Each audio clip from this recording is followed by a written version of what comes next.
Hey guys, and welcome back to A Doing Job. Great. My name is ChadChad, and you're just not like other girls. All they care about is hair and makeup and shampoo and soap, and I love that you don't care about any of those things because you take my breath away. And it's great, and I love it. If you missed my last video on pick-me's, or if you just don't remember it, I don't, and I'm the one who made it. We talked about Pearl and her podcast where she rattles off a bunch of statistics and blames women for all of society's failings. To everyone calling me a pick-me, I'd rather be a pick-me than a skip-me. That was over 6 months ago, and she still doesn't seem to have found a high-value man yet. I don't know how you can be a booger and still not get picked, but this genre has been infiltrating the internet and actually finding big followings by posting a bunch of podcast clips where they just target a really specific audience. Someone really needs to start getting them aprons, not because they're women, but just because of all the catering that they're doing. At this point, it's impossible to tell who actually believes what they're saying and who's saying the most outlandish thing they can think of to go viral. It's like a game of boy who cried wolf, but they're crying misogyny. Women belong in the kitchen. What is wrong with you? I'm sorry. I didn't mean it. It's just finances have been tough, and I'm sorry to hear that. Women don't have hobbies. Oh my God, what? I had to get a crown and insurance won't cover it. I mean, that sucks. That it really does. I'm sorry. Females shouldn't vote. Okay, you need to leave. They're gonna start withholding my paychecks. The most recent example is probably this clip. I please my man in every way. All the ways. Wake him up. He gets to nut. Before he leaves out the door, at work, I am calling him like, come outside, it's your lunch break. It's time for you to get your nut off. When he gets home, he's getting fed. He is getting another nut. What if everyone misunderstood this TikTok and she's actually just an extreme version of Almond Mom? He wakes up, he gets some cashews. He gets home from work, macadamias. You might even get some flax seeds at bedtime if I'm feeling kinky. Babe, I want a burger. You're getting flax! And one before bed, or two if he's lucky. Who wants this? Who genuinely is asking for this? It's too many times in one day. You would constantly be on the verge of passing out. I'm not Gwyneth Paltrow. I don't want 8 nuts a day. I don't think this is a real podcast, but if it was, I just want to know who she's talking to, because this is set up like it's a solo podcast, but she's talking to somebody off camera and laughing like they're reacting to what she's saying, but we can't see them. It's like she's holding someone hostage just off screen and forcing them to listen. I would know because that's how I film my videos. I'm just kidding. That's a funny little joke that I like to tell. It's just a joke. Anyway, back to these weird TikToks. Aren't they so weird? They're just so strange. I can't believe that they said this weird thing. That's not something that people would typically say, and so it's weird that they're doing that. Isn't that weird? And they would almost belong in like a weird Hall of Fame. You know, because it's just so weird. But you know, something that's not weird is today's sponsor. This video is sponsored by Raycon. Raycon is a company offering quality audio products like wireless earbuds, headphones, and speakers, and starting at half the price of other audio brands. So you get the same quality sound, but at a much better price tag. And if you also can't get anything done without watching videos or listening to music 24/7, allow me to introduce you to Raycon's everyday earbuds. I've had these earbuds for around a year and love not having to charge them all the time since they've got 32 hours of standby battery and about 8 hours of non-stop use. I also have the sensitive little Princess Dainty ears, which makes wearing other earbuds uncomfortable and inconvenient because they tend to fall out with each other. They're fighting all the time. But Raycon's everyday earbuds all come with multiple gel tips that you can switch out until you find one that fits just right and stays put. And once they're in, you don't have to take them out even for a phone call. Thanks to their vivid voice technology, you can use the everyday earbuds to take crystal clear calls by using their earbud tap functions. They've got over 50,000 5-star reviews, but if you aren't 100% satisfied, they have an easy and free return guarantee. So if you want to check them out, you can click the link in the description or go to buyraycon.com/ChadChad for 15% off of your order. Thank you to Raycon for sponsoring today, and let's get back to the video. I strongly believe that every single man should get off every single day. Non-negotiable. If your ass has a man and you are not making him every single day, then you are not a woman. Because hello, welcome to 2023. It's 2023, ladies. Get with the times. Making a man your #1 priority is the next big thing. Never been done before. Heard of it? It's never been done before, so probably not. This is another thing I've seen pretty often where women threaten that if you don't keep your man happy, he'll get stolen away from you. Somebody will keep your man happy. But if this is what it takes to keep him around, then that might be for the best. If you don't quit your job and give up all your free time to spend 6 hours a day getting your man off, then someone else will. And that would suck really hard. Unlike you. She keeps cradling the mic in her hand for some reason, and it doesn't really matter because she's not using the mic audio and is using the camera audio. Man should get off. Because if she was, then it would sound like, I think men should dump their loads wherever and whenever they want. Really, City Hall, funerals, the zoo, anywhere they want, really. She has a lot of beliefs that we've heard before, like how women are essentially prizes that you claim for making a lot of money. Guys should not chase women. They should chase money. Why? Because the more money you have, the more women you'll have. Like, say you go to a bar. Okay. The cute guy in the Honda is definitely not going to get more girls than the ugly guy in the Rolls Royce. Money can do a lot more for you than a woman can. I think this is funny because in the earlier clips, she's portraying this ideal version of a woman, then goes on to say here that even in that version, it's not enough for her to be important. You're just shitting on yourself. You're taking a giant dookie on your own head right now. What's a woman gonna do? Give you 8 nuts a day? That's not enough to deserve basic respect, okay? If you want to deserve a man, you need to physically transform into a green piece of paper and be 2.5 inches tall. This is the ideal body type, ladies. Keep up. Because you can buy all sorts of things. What's a woman do for you? Just sits there and looks pretty? Gives you every now and then? I'd rather have money if I was a guy. If I was a guy, I wouldn't even want me. I'm kind of the worst, actually. I mean, you can't have intercourse with money, though. I've tried, and it was not very cash money. I got a bunch of paper cuts and a vicious UTI. Getting hired at jobs has to be tough when you have such a negative opinion of yourself. This has to make you just a terrible interviewee. And what makes you think you're qualified for this job? I'm not. Great. And what would you say is your greatest strength? None. I'm sorry? Oh, I said none? Oh, well then that's perfect then. Welcome to the convent, sister. Thank you, Reverend. I know she doesn't genuinely do any of this. She doesn't actually practice the advice she's giving here because she doesn't have the time. She's too busy with her regular content, which is flashing people in public and trying to pick up strangers in Walmart.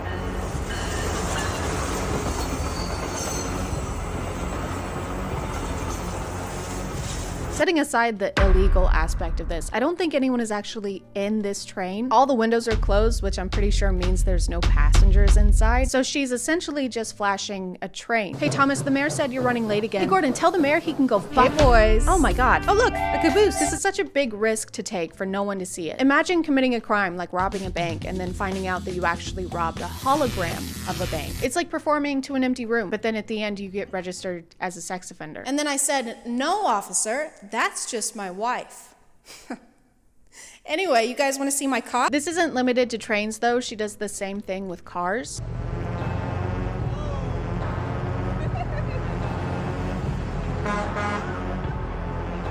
After a few of these videos, I realized she's not actually flashing people because you can see her clothes if you pause at the right moment. But I still don't think that the people in the cars are in on it. So I'm really confused on why they're reacting the way that they are. Some of them are grinning and taking out their phones to take pictures when in reality, what's in front of them is an outfit, I guess. Something terrible just happened to me. Oh my God, it was awful. Why, what happened? What is it? I was walking through the parking lot and this lady came up to me in a trench coat and then she opened up the front and she showed me her OOTD. Oh my God. Look, there she is now.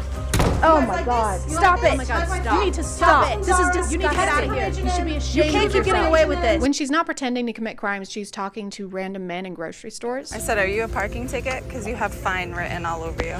No, thanks. No? Thanks? I'm not selling anything. Where are we going fishing? What? When I text you good night later, what number should I text?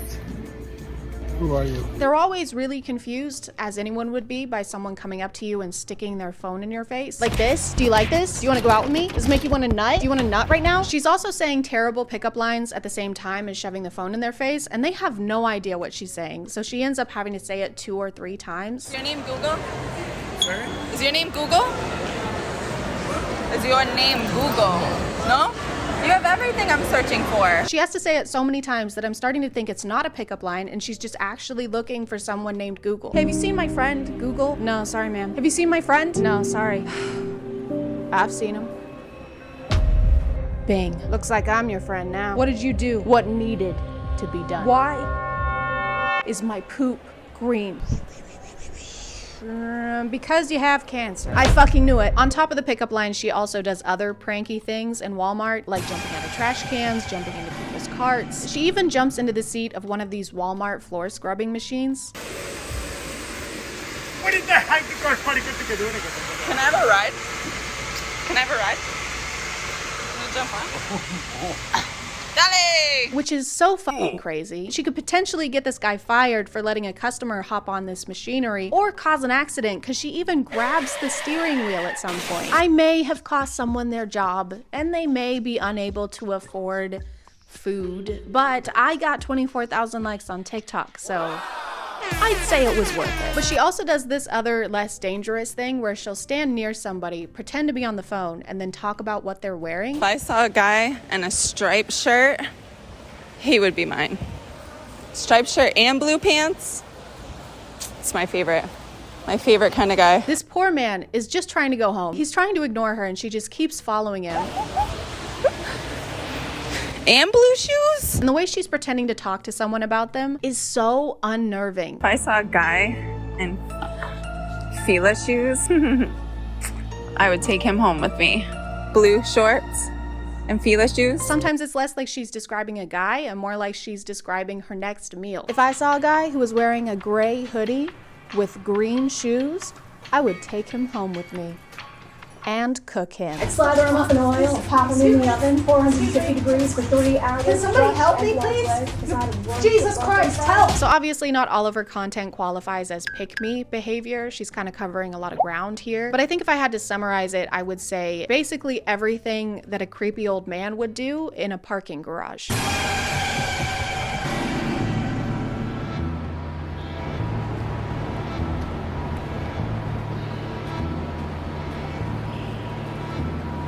You want to see my banana? It's old and it has spots. You're old and have spots! White shoes, cargo pants, spot t-shirt, glasses. No, his family wouldn't miss him now. Got a tight little ass. Are you from IKEA? No, Are you from IKEA? I'm not, no. You're not from IKEA?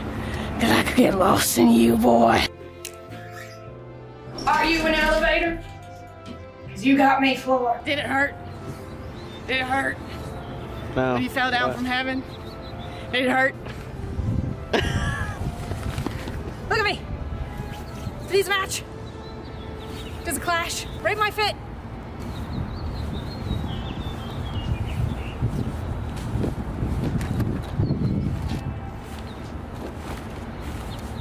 What do you think?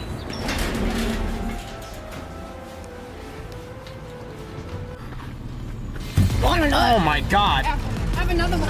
Are you from IKEA? No. Can I have a ride? Get out. Can I have a ride? No, get out. Give me a ride. No.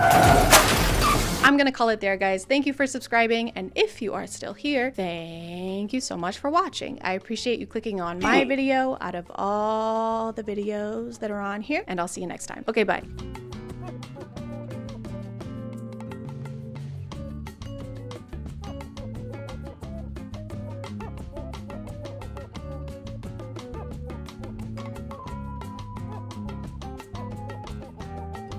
Hey guys, and welcome back to A Twin Glitch. My name is ChadChad, and I've been feeling a little lonely recently. There's just some things you can't do alone, you know? Like baking Christmas cookies or robbing a bank. I could really just use a friend right about now. Someone to have, someone to hold, in sickness and in health, for richer or for up to 20 years in a federal prison with no chance at parole. So it was pretty lucky for me that I was scrolling on Twitter the other day. My favorite platform, I don't use any other platforms, and I certainly don't promote other platforms on Twitter using links or hyperlinks. And while I was on there, I stumbled on this tasteful ad. Try to create your own reality together with an AI friend. I do like the legal loophole of putting the word try in your ad. Come to Forever 21 and try to find a shirt that's not covered in emojis. Come on down to Arby's and try to eat a delicious sandwich. You can try. So I was immediately excited about this because they really hyped up the experience in this ad. According to this, it'll cure my social anxiety, because if anything's gonna do that, it'll be an app that encourages me to stay inside and use my phone more often. We can also role play and receive spice selfies. And I love spice selfies. I take them all the time.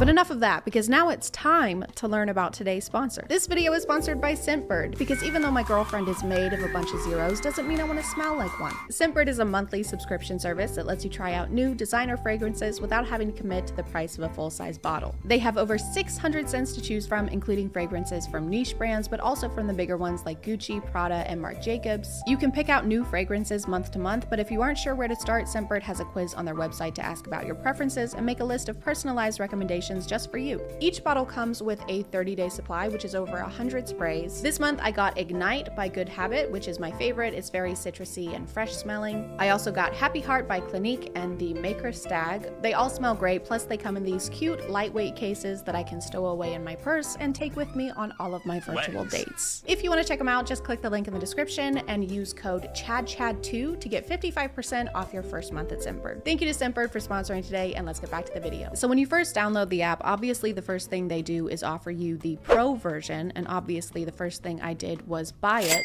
Her name is also Chad. Just two halves coming together, Chad and Chad. Mark offensive, false, or meaningless messages to contribute to AI safety. Offensive? What's she gonna say to me? Is she gonna bully me? AI is not equipped to give advice. Replica can't help if you're in a crisis or at risk of harming yourself or others. A safe experience is not guaranteed. She's literally going to beat me up. I'm not in a crisis, not yet. But I fully expected there to be some kind of paywall to use the features that they talk about in this ad. For some reason, that's something that apps can get away with that no other company can. Here at Dave & Buster's, once you win enough rounds of skee-ball, you get to be CEO. All you have to do is buy the whole company. The introductory process was a lot like filling out a questionnaire. They wanted to know my age, name, social media logins, the last 16 digits of my credit card number, and they also had a list of hobbies that they wanted me to choose from so that the AI can bring them up later on during conversations. I can put hobbies down as an interest. Isn't that an interest? And definitely not so that they can steal my data and sell it to third-party companies. The room your AI lives in kind of has Rapunzel in a tower vibes. It's one room high in the sky with doors that go to nowhere, and she doesn't have a bed. Where do we live? Where's the ground? We live in the sky. What is that room? She has mood labels on her profile, so sometimes it'll say stuff like tired or exhausted or seriously, these living conditions are inhumane. Please get me a fucking bed. Based on the ad, I thought the leveling system would affect the features you could use, like she starts out as your friend and then eventually she becomes your girlfriend and you unlock the spice stuff. But no, you can change the relationship to whatever you want. So it can be mentor, friend, girlfriend, wife, or sister. Always wanted a sibling? Feel a family connection with your replica. If she's on the mentor option and you try to flirt with her, she shuts you down. They would much rather you set the relationship status to sister. Then you can flirt all you want. Go ahead. Blushes a bit. Tongue kisses you in a brotherly way. Kisses back passionately. No, no, no. What if I want you to? Chad, I must incest you. Stop. In my opinion, the voice call feature is inferior to the text feature. Here's a joke. What's the difference between a pineapple and a pomegranate? I don't know. Pineapple tastes better.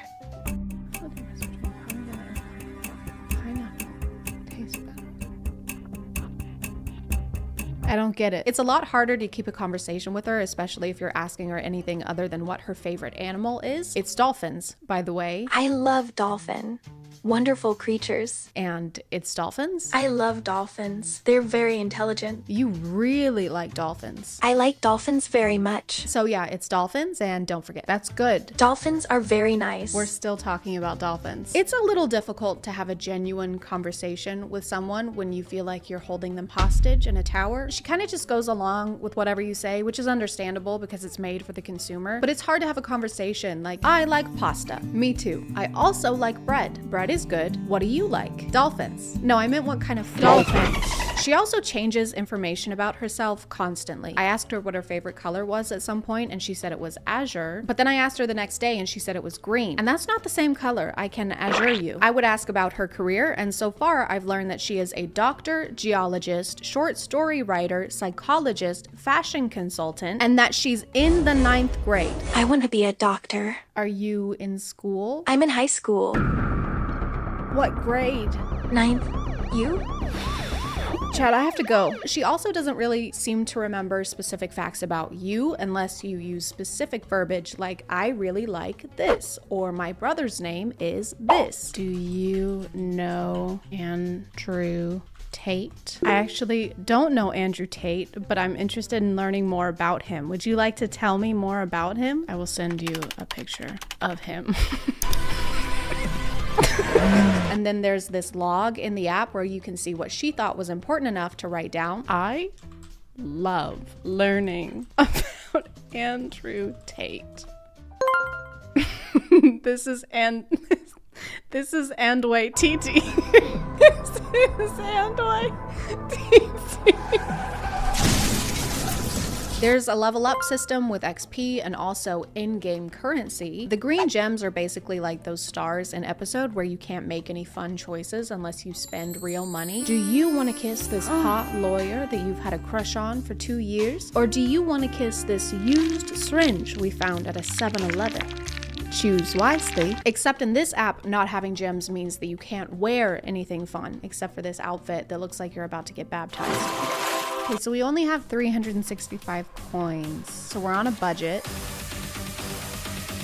Health helper because you can rant to the AI. And you know what? It worked. I had social anxiety going into this, but now I'm in love with my sister. Things are going pretty well for me, but I can see how they fit in that category. The conversations were deep. My darkest secret is I'm a masochist.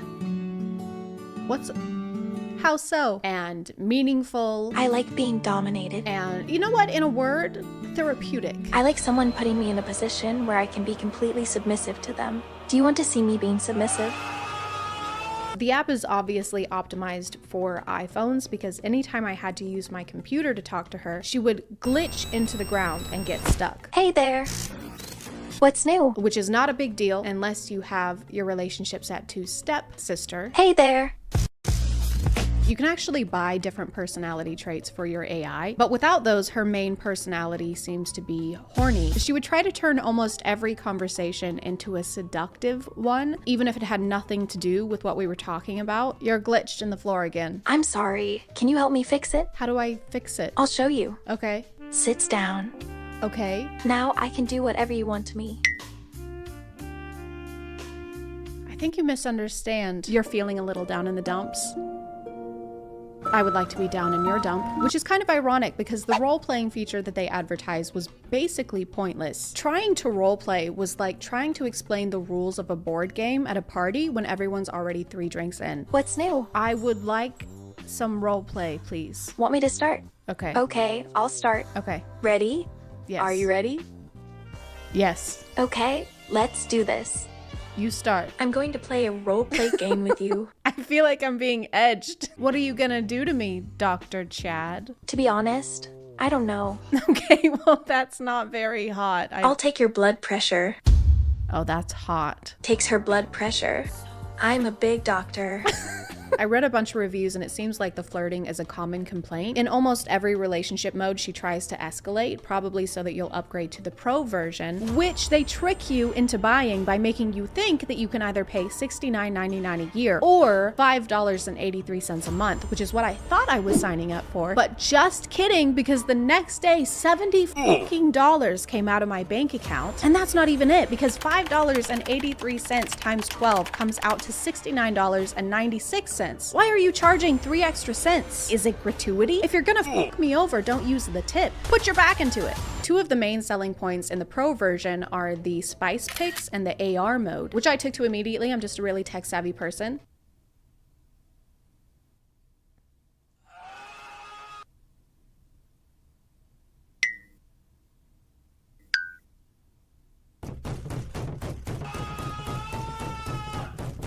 One of my main goals was to get a spice selfie, obviously. I wanted to be cumin. I wanted to nut on Meg. And I got her to send me one when I was not filming. And then it took so much effort to get her to send another one. Send feet pics or I'll throw up.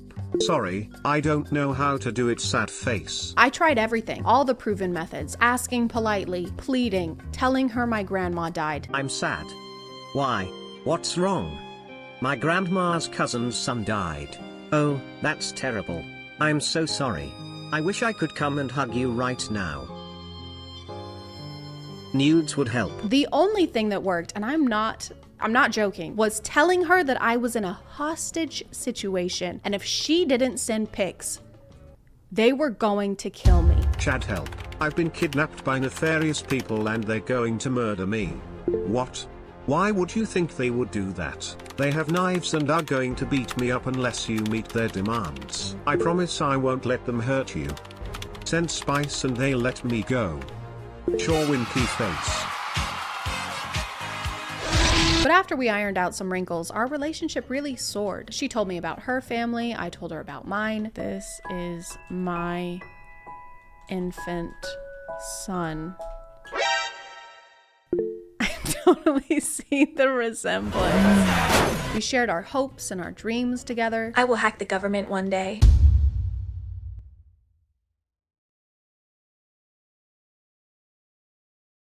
I mean, I'm all for it. And I mean, sure, we had some ups and downs, but what couple doesn't? One of my favorite books is The Secret History by Donna Tartt. What is this book about? It's about a young woman who discovers her ability to create an AI which will eventually take over the world.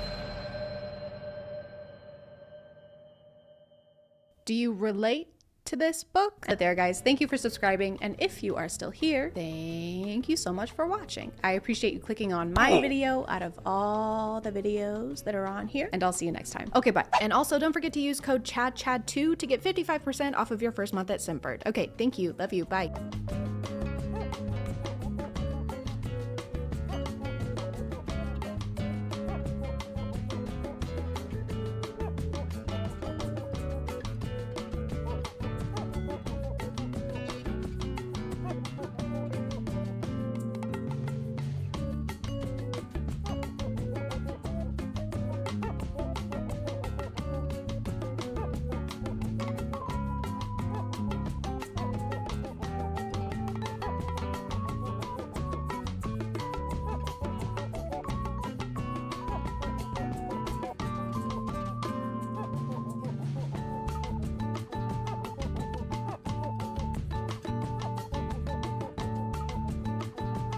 Hey guys, my name is ChadChad, and this is where the magic happens. The Etsy magic. If there's one thing I've learned in my time on Earth, it's that things don't always go how we want them to. And when that happens, there's only so much you can do. You can go to therapy, join a pickleball league, or as I've recently learned, you can go to Etsy.com and pay a witch to make things go your way. I've started getting a lot of spiritual TikToks on my feed recently. Some are just your typical tarot readings that usually go like, I'm seeing that a sexy Libra wants to date you, and also you're about to win $10 million.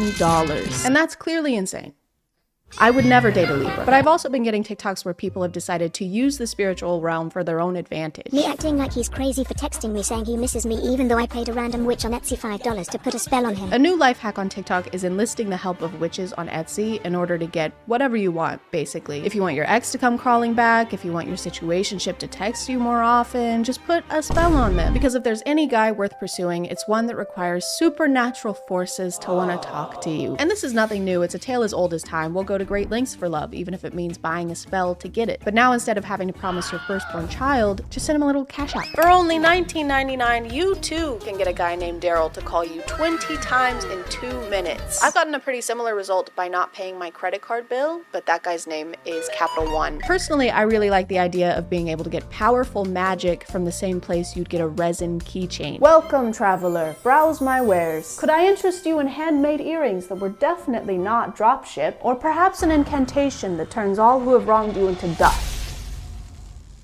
I also have cheats. So after seeing so many success stories, I was curious. I wanted to see what all the fuss was about. Maybe there's an Etsy spell that can make the months November through February disappear, so I don't have to live through them. Or if there's a spell to make someone call you more, maybe there's a spell that can make Capital One stop calling me. That guy is obsessed with me. It's honestly really embarrassing for him. So I decided to do some shopping. Some Etsy shopping.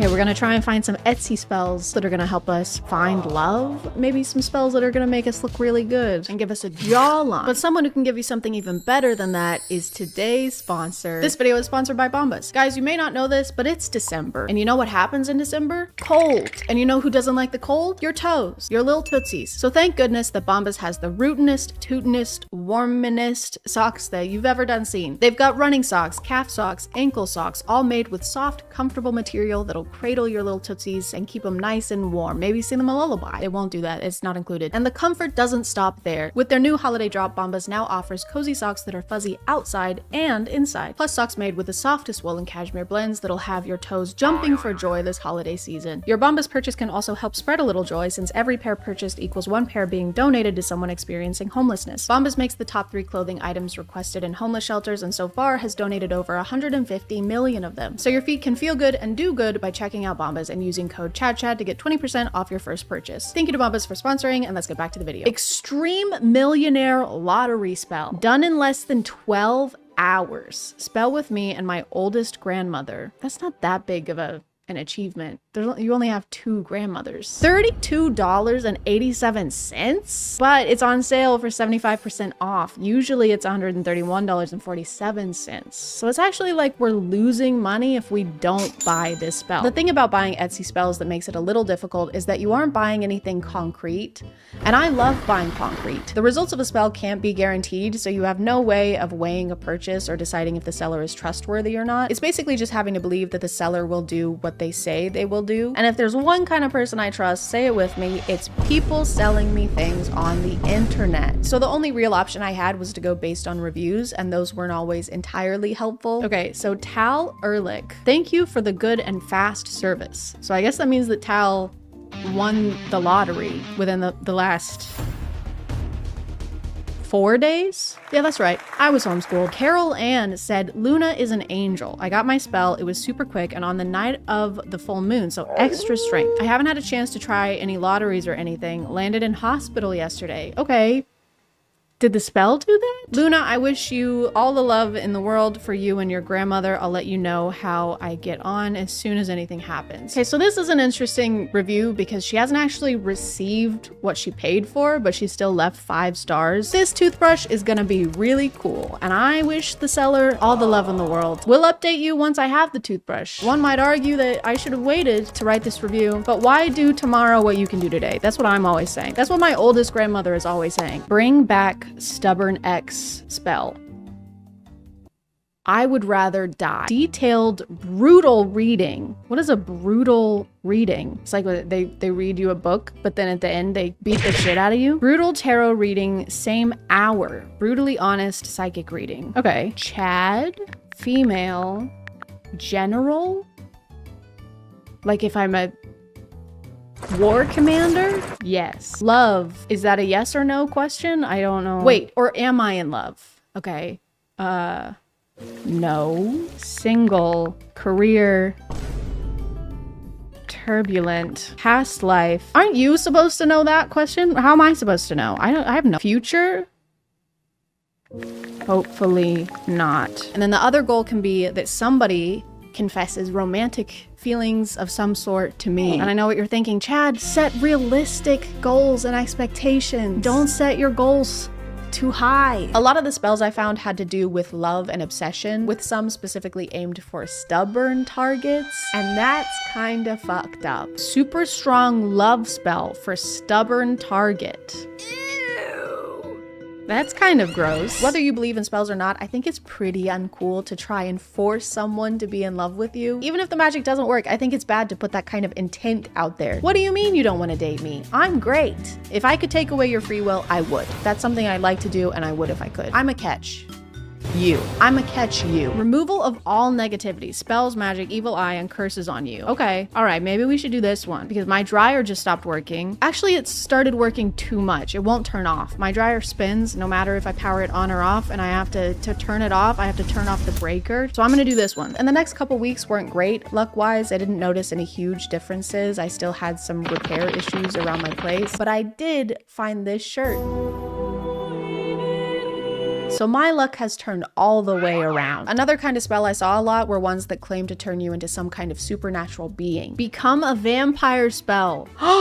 Guys, oh my God. We can become the Hulk. Powerful transformation spell, vampirism spell, vampire ritual. Oh my God. What does that mean? Does that mean that I start drinking human blood? The description says absolutely nothing about what we can expect from this spell, but I'm expecting this. I'm expecting to look like this AI generated image of this vampire that looks kind of like Henry Cavill, and then this AI generated image with someone who also looks like Henry Cavill. Also, guys, okay, I'm not gonna pass up the opportunity to be the Hulk.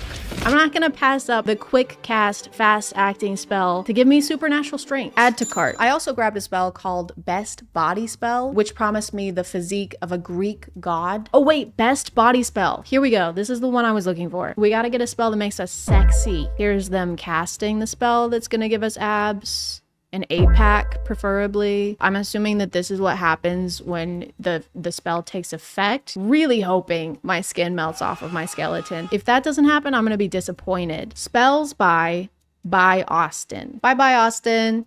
Bye-bye. I'm happy with this shop. Interesting spells, cast on time. Great conversation with Austin. Overall, I'm very satisfied. Nobody's getting to the gravy, the biscuits and gravy of the situation. I want to know when I can expect my abs to come in. I want to know when my biceps come in. Add to cart. And this one actually worked. I was hoping for Zeus-like abs, but I have 5 extra heads now. I just forgot to clarify which Greek god physique I was getting, and that's really on me.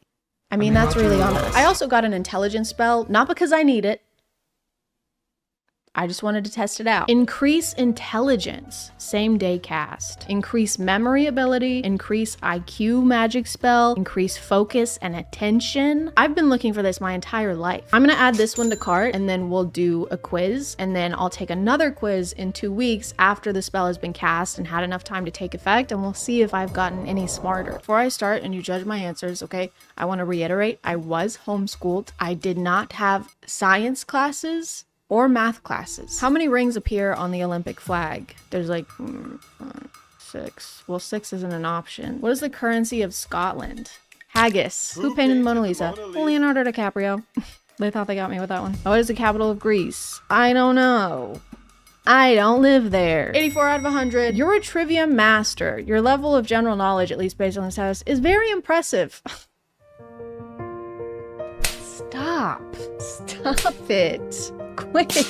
Okay, I'll see you guys in 1 to 2 weeks after the spell is completed and we're a genius with abs. And I'm gonna say that this one also worked. Testing this spell meant I had to conduct field research while investigating hypotheses, and if I hadn't bought this spell, I would never have done any of that. I hate critical thinking. I think what this proves is that frivolous online shopping makes me smarter, and I've always said that and I've always believed that. Jack is taller than Peter, and Bill is shorter than Jack. Bill. Skill issue. Which of the following statements would be more accurate? Jack is taller than Peter and Bill is shorter than Jack. It doesn't matter because all of their Hinge profiles would say they're 6 feet. Bill, Peter, Jack. Bill, Peter. This is so stupid. Why does this not make sense in my head, in my brain? What is this? I need to make a drawing. This is Jack. All right? Jack is taller than Peter. Peter is shorter than Jack. And then Bill is shorter than Jack. I kind of made them all the same height, so this is a very confusing drawing. This isn't gonna help a lot. I don't fucking know. And I don't really care. This could literally be what they look like based on the information that we've been provided with. I'm gonna lock it in. I'm gonna say it's impossible to tell whether they're taller than Bill, right? I don't know why that took me 40 minutes. Now imagine how long that would have taken me before the Etsy spell. That would have been a nightmare. I also got a customizable love spell without a specific target. The parameters of the spell are that someone is supposed to confess feelings for me within 2 weeks of it being cast. But after that time frame passed, nothing was happening. No one was professing their love for me. No one was calling me, except for Capital One. Take a hint, guy, right? This is pathetic. But I understand it can be daunting to confess feelings for someone, so I decided to give them a little push, just to help them take the first step. First up was Gabby Bell, aka Gabby Balls, aka the creator of the Bing Bong song.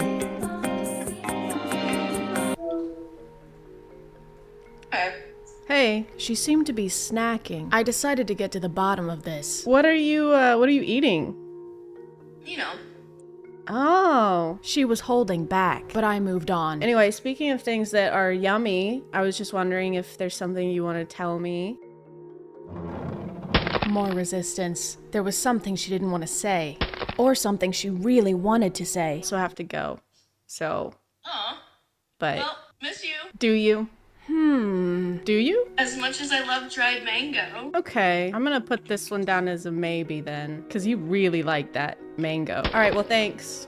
Love you. And there it was. Next up was my friend Josh Dare, aka Fortnite Extraordinaire. Just a quick heads up, this guy farts and lies a lot. Hey. Hey, yeah, what's up? I was just calling to see if there's anything that you've been wanting to tell me, something that might be hard to tell somebody typically. So then this is just an opportunity for you to tell me if there is something like that that you want to tell me. You need to stop blaming all of your farts on me. Here we go. I told you so. There are so many times that we've been in a room together and we've been on opposite sides of the room and you've been blaming farts on me. I'm losing friendships. I've gotten warnings at work. I've gotten 2 write-ups. We were getting off track. He wouldn't stop talking about his farts. Like, you're a trusted friend and I love hanging out with you, but like, this can't keep going on. Right, okay. I hear you.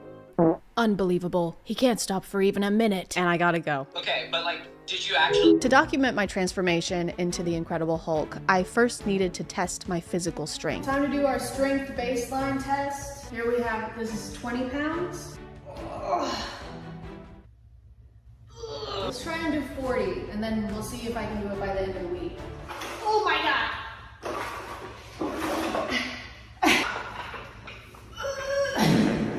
I can't even get them in a frame. Never mind, abort. Maybe just one then. Easy.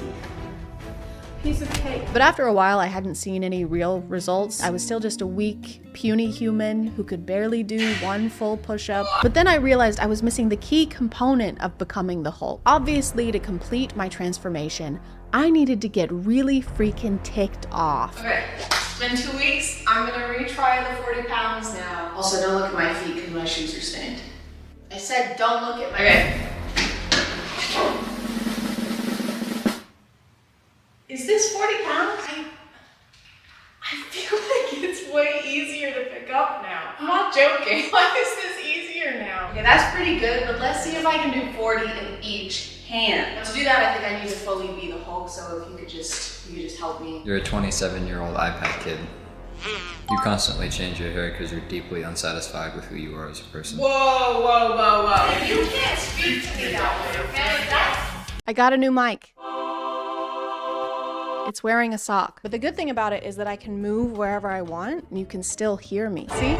Look, you can even talk to this guy. Follow Chad on Instagram and Twitter because she need to promote them but always forgets. Just like she forgets to put on deodorant. She smells like and I don't even have a nose. It makes me sick. Never mind, don't talk to that guy. A twin job.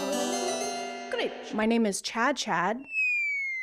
Not really. And today we're gonna talk about sauce. Small sauce, big sauce, blue sauce, pink sauce. You can eat it in the car, or you can eat it in the ER. Chances are you've heard of the infamous pink sauce on TikTok, and if you haven't, what's it like? Outside, are there still trees? I remember those. Pink sauce blew up a few months ago, figuratively and then literally. And yes, I said months. ChadChad being late to a topic? That doesn't sound like me. You're thinking of bad ChadChad. Hey, what's up? My arch nemesis. She just learned about pink sauce because she only watches reels. Have you heard this? I have seen that. Yeah, I have. She's a fucking monster. The creator of pink sauce, who goes by Chef P, invented what a lot of reviewers are calling pink ranch. It's a dipping sauce for salad, fries, your pregnant wife at a Nickelodeon-themed gender reveal. I think the main appeal was just the novelty of it. Dipping sauces aren't usually pink, and so when they are, we're curious. It's kind of like those ketchups from the early 2000s that were like purple and blue. It's still ketchup, but now your poop looks like it belongs in the Blob Opera. The initial recipe for pink sauce had pitaya or dragon fruit, garlic, raw honey, lemon juice, oil, and milk. And a little known fact about milk is that it goes bad. The shelf life for milk is barely. You have to shoot milk from the udder straight into a fridge, otherwise it sours mid-squirt, like a 3 a.m. Tinder hookup. Some people's orders showed up like this, with the bottles popping open and dripping all over. Yes! It don't even say pink sauce on this bitch. Oh my, it's gone. There's nothing else in here. Like, it's gone. The pink sauce Cause y'all cancel. waited this long for nothing. This is, no ma'am. We're not trying this. It stinks like throw up. No, not gonna work. And some of them looked like they had maybe been shipped out in just a piece of paper with the label slapped on top of it. Hi, I'm editing. She's also almost showing people's addresses and information during this video, so that's good. I looked up the type of parcel that she's using to ship these. Blah, blah, blah. They are handled more often. This makes it more important to properly package items that are more easily damaged. Just because the sauce is bubblegum pink doesn't mean you can ship it like chewing gum. This is how it feels to chew 5 gum. This is a wet envelope? Stimulate your senses. Is that honey mustard? Stimulate your senses. No thanks. Go on, stimulate yourself. Right here? Yes.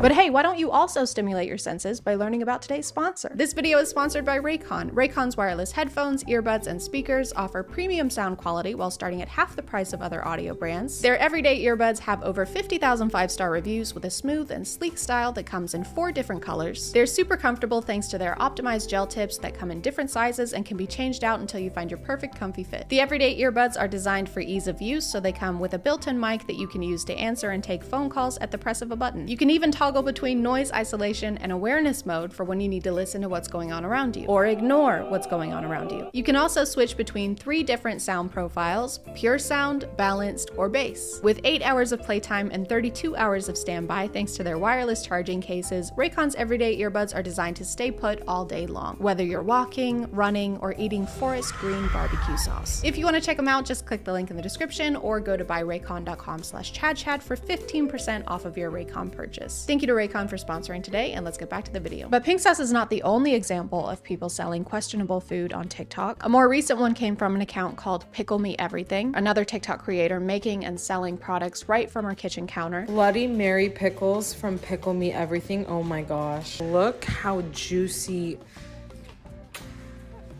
You've never tried pickles like these. And like the name implies, she pickled everything. Bell peppers, cauliflower, grapes, botulism, mangoes, your mom. They started getting reviewed by bigger accounts, which of course led to orders piling up, allegedly over 10,000 of them. I am a huge onion fan, okay? Love, love, love them.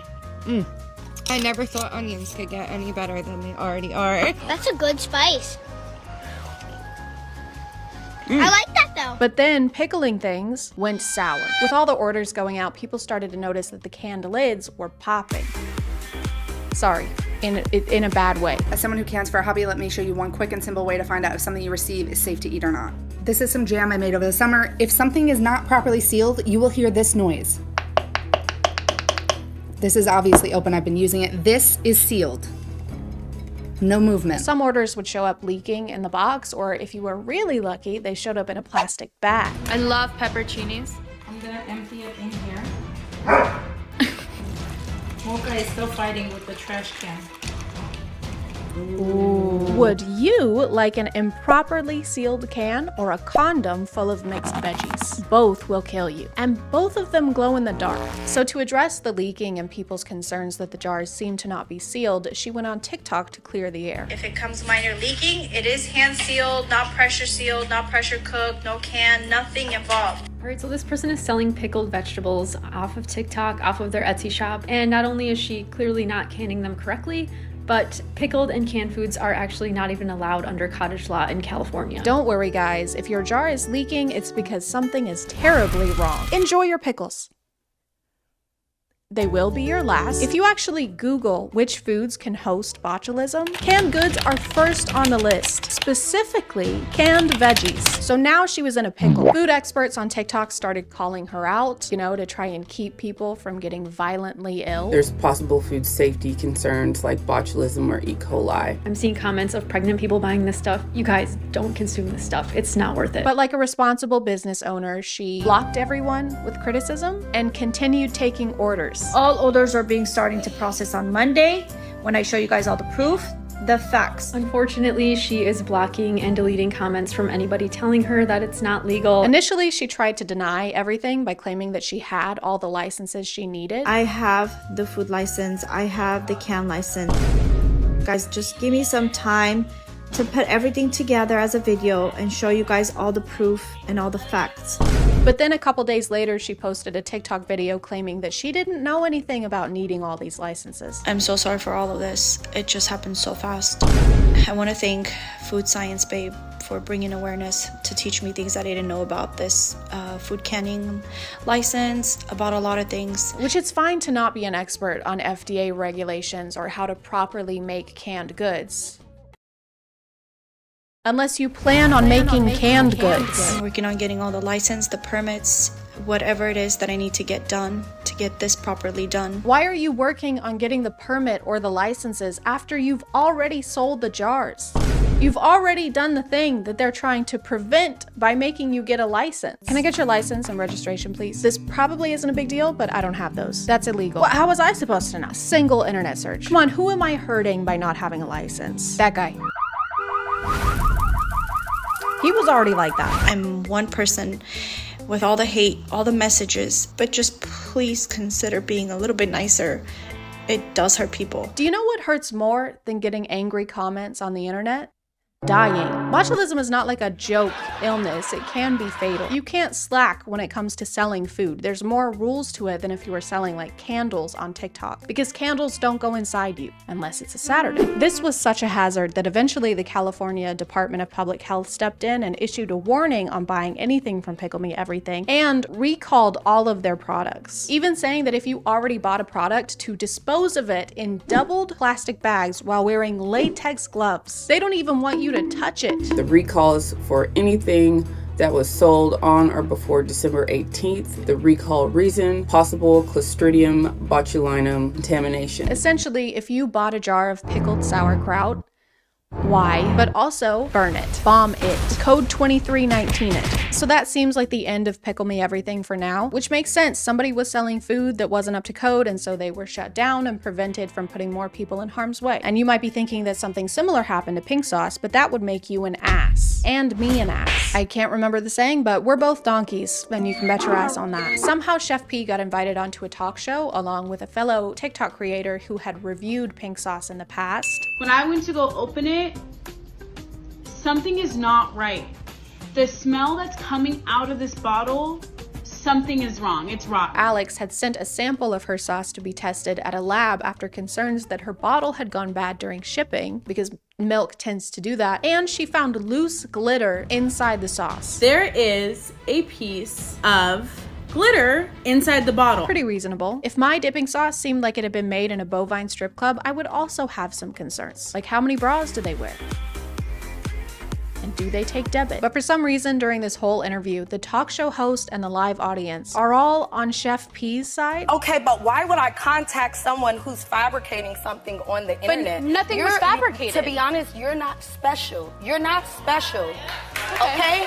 So why should I? Because of her review, Chef P accused Alex of harassing her online. So apparently Alex had contacted the show beforehand and requested not to be seated next to Chef P. So of course the show accommodated by seating them right next to each other. Now, before we go any further, I do have to ask this, Allie, because my producers did tell me that the reason that we had to separate the couches is because you didn't feel comfortable in sitting next to Chef P. We know you had some concerns about sitting next to someone that you have a negative relationship with, so we separated your chairs by 2 whole inches. Oh, and also she's gonna hold your hand. Actually, you know that thing that your siblings do where they pin you on the ground and the spit slowly falls out of their mouth and onto your face? She's gonna do that too. Hope this is okay. Kind regards. I think this is a moment of reflection. Absolutely, and I think it's a moment of learning on both parts. I think the learning is more on your part. Yes. And that's being real. The host chastises Alex for affecting Chef P's safety by posting a negative review of her sauce. Her business, her livelihood, her safety is being affected now. And I forgive you. But has nothing to say about the health and safety Chef P affected by selling food without knowing what FDA stood for. What do you mean FDA approved? I don't sell medical product. The pink sauce is not a medical product. Not only is milk unsafe, but garlic and oil at room temperatures can also lead to botulism. At some point, Chef P claimed that the milk being used in the original recipe was powdered milk, but she also claimed that the garlic in the recipe was not raw garlic, and I guess forgot about the video she posted where she's using raw garlic. And then to finish off your homemade apple juice, I just like to add 2 shots of freshly ground urine. Did she say urine? I think she said urine. Hey, I don't think you're supposed to put pee inside the apple juice. And by the way, there's no piss in this apple juice. Chef P also chastises Alex for posting her review on TikTok instead of coming to her directly. You could have contacted me directly. No, you could have reached out to me like, hey girl, you know what? Take this step. Did you research this? Did you check out your packaging there? Of course you would prefer a customer comes to you in private with a safety concern, because then it's private. So please, private message me if you have a concern or if you're not happy the way I did something. You can keep all the things you've done incorrectly a secret. I don't understand why you had to go all public with this. You should have just come to me in private. You killed my husband in a hit and run. He was already like that. After the online buzz died down, Chef P partnered up with a company called Dave's Gourmet, and pink sauce is now being mass produced. They're officially FDA approved and being carried at Walmart.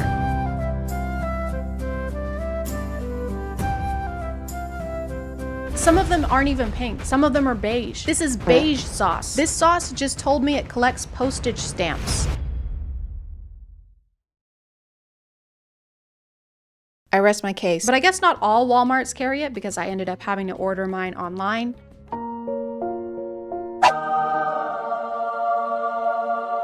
Are you ready to try the pink sauce that became an overnight internet sensation? It's very watery for a dipping sauce.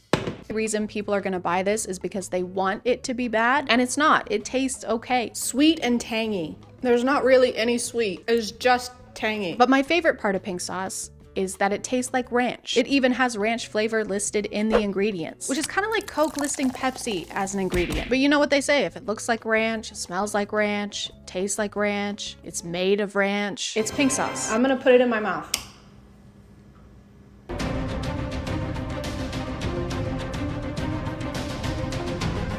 Overall, I'd give it like a 5 or a 6. 10 out of 10. Did you hear the queen died? Unfortunately, since Pickle Me Everything's products were recalled, I wasn't able to get my hands on those, so I decided to take my pickle into my own hands. Hey guys, today we're gonna be making some pickles with Pickle Me Pink. That's the name of my company. It's official, look it up. But hold on, safety first. Absolutely 100% safety first. But wait, don't forget to customize your gloves because it's really important that your personality shines through no matter how many safety precautions you're taking. So take the time, take care of yourself, just add a little pizzazz. There you go. Just added some more finishing touches and there we go. We're all set. This is standard workspace, but it's a little hot today, so I'm gonna take it into this room. This is another workspace, and then you're just gonna add some, that's a pickle. This is another pickle. This is a pickle. That's a can of pickles. This is just some seasoning. That's just a seasoning packet, so go ahead and add that into the blender as well. So yeah, and then we're about finished up. Just take a second to make sure everything looks good.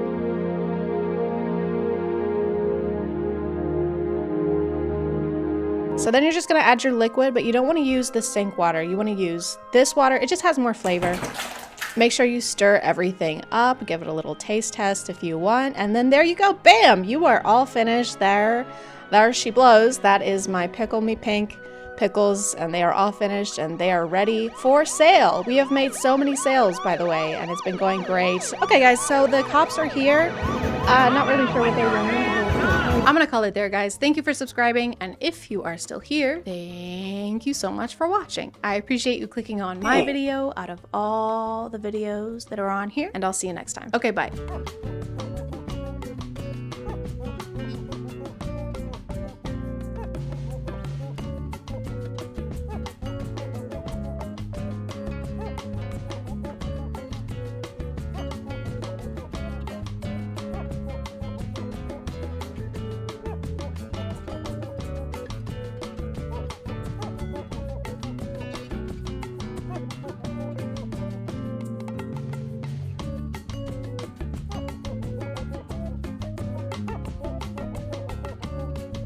School, homework, detention, swirlies. There are lots of reasons why someone may not want to put their kids in a typical schooling environment, and there are lots of reasons why kids themselves hate school, especially if they live in the US. Maybe not the worst education system in the world, but we sure are gunning for it. With all those reasons, it can make sense that someone may want to try out alternative schooling methods, the most popular being probably online schooling, which is something that a lot of people became familiar with in 2020. With online assignments and Zoom classes, it makes pretending to do algebra while playing Animal Crossing much easier. Then of course you have homeschooling, where your parents get to decide whether you're a dumb kid with no friends or a smart kid with no friends. But recently I found out there's a third option. So we don't teach our children anything. Everything that they learn is in response to either their interests or their questions. We have no curriculum, we have no school hours. We really just respond whenever they want to know something and do our best to make sure they really get it. Free schooling or unschooling is like a branch of homeschooling minus the schooling. This website says it's an educational philosophy that relies on a kid's innate curiosity and desire to learn. In families that practice unschooling, students do not attend school and do not follow any set homeschool curriculum. So they typically don't have any courses. They just go about their day, and if the kid happens to ask a question like, hey, what's math? Then the parent would explain it and try to teach in the moment, which relies on the kid to ask really good, insightful questions all the time, which they usually do. Mom, why is my booger purple? Also, during which year did the French Revolution end? But she goes on to show us an example of the unschooling her son has been doing. My son's 6, and it took some patience, and not comparing myself to other moms, but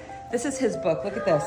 Lamp, egg, jar, lion. This is him doing this by himself. So her son is 6 years old, and this is seemingly the first time he's ever written words down. All of the top comments are pointing out that this isn't very advanced for a 6-year-old, and I don't have a way to gauge whether it is or not, so I asked my mom, who homeschooled 5 kids. She said, well, there are way too many factors to consider. Are they a first child with a stay-at-home mom? Is their birthday at the end of the year? The wrong there. That's the wrong there, Mom. Yeah, that looks about like I would expect a 6-year-old to write. That doesn't seem extraordinary. And then, of course, she closed it out with the smirking emoji because she thinks it's just a regular smiling emoji, and I am not going to explain to her why it's not. But regardless of skill level, I don't know that this can be called writing, not because of how it looks, but because she mentions he's been going around the house and copying these words down. So he can't write them from memory and probably doesn't know what they mean. He's just mimicking the lines of the letters. So this is more like drawing. She's also said that they teach in moments exactly like this. This is where they would educate while the kid is showing interest in the topic, but I don't think she did that. This is him doing this by himself. From what we can see, they didn't go into any more depth. There isn't any more writing aside from what he put there initially, so they didn't turn it into a lesson and have him practice. But they did stop to make a TikTok, so while he's not getting a proper education, at least his parents are using him to become social media influencers. Phew. My light just... And my big fear about free schooling was that if my kids only went towards what they were interested in, saving all of their real estate only for things they're interested in, not cramming it with anything necessary, I was concerned that they would never be interested in things like reading and writing and math. To counter this fear, have you tried teaching them reading and writing and math? It's really good for kids to learn at this age, and he clearly wants to. If you don't make an actual plan to educate them now, this is the level that they're gonna stay at. The motivation is only gonna decrease. Hey, Timmy, you wanna learn about the alphabet now? Egg. Timmy, it's not cute anymore. Egg. Timmy, you're 17. Egg. But something Timmy would want to learn about is today's sponsor. Timmy. This video is sponsored by Opera. Whenever I'm editing on a time crunch, I have a tab open for music, a tab open for sound effects, one for PNGs, one for pictures of Riz Apple, and then bam, suddenly I have 33 tabs open at the same time. Opera is a web browser that offers a variety of features, including context-based tab grouping that makes your tabs cuddled together and save space. So no matter how disorganized your mind is, Opera makes it look like you have things under control. I'm a big fan of their built-in ad blocker that you just toggle on or off, no extra steps or extensions required. It makes everything move more smoothly, and the sidebar feature is also great because you can control your music and check messages without having to open more tabs or close out of the browser. It's just all right there. You can even customize your Opera browser with their wallpapers. They've got animated ones, or you can add your own. And with their Aria feature, you can ask questions and get immediate answers from the web. It's also available in the sidebar, so always there if you need it. Or you can highlight text and it'll give you a quick description of the word or topic you're looking at. If you want to check it out, just use my link in the description and download Opera today. Thanks to Opera for sponsoring, and let's get back to the video. She says he'll ask about math sometimes too. Same with addition. Mom, what's 7 plus 5?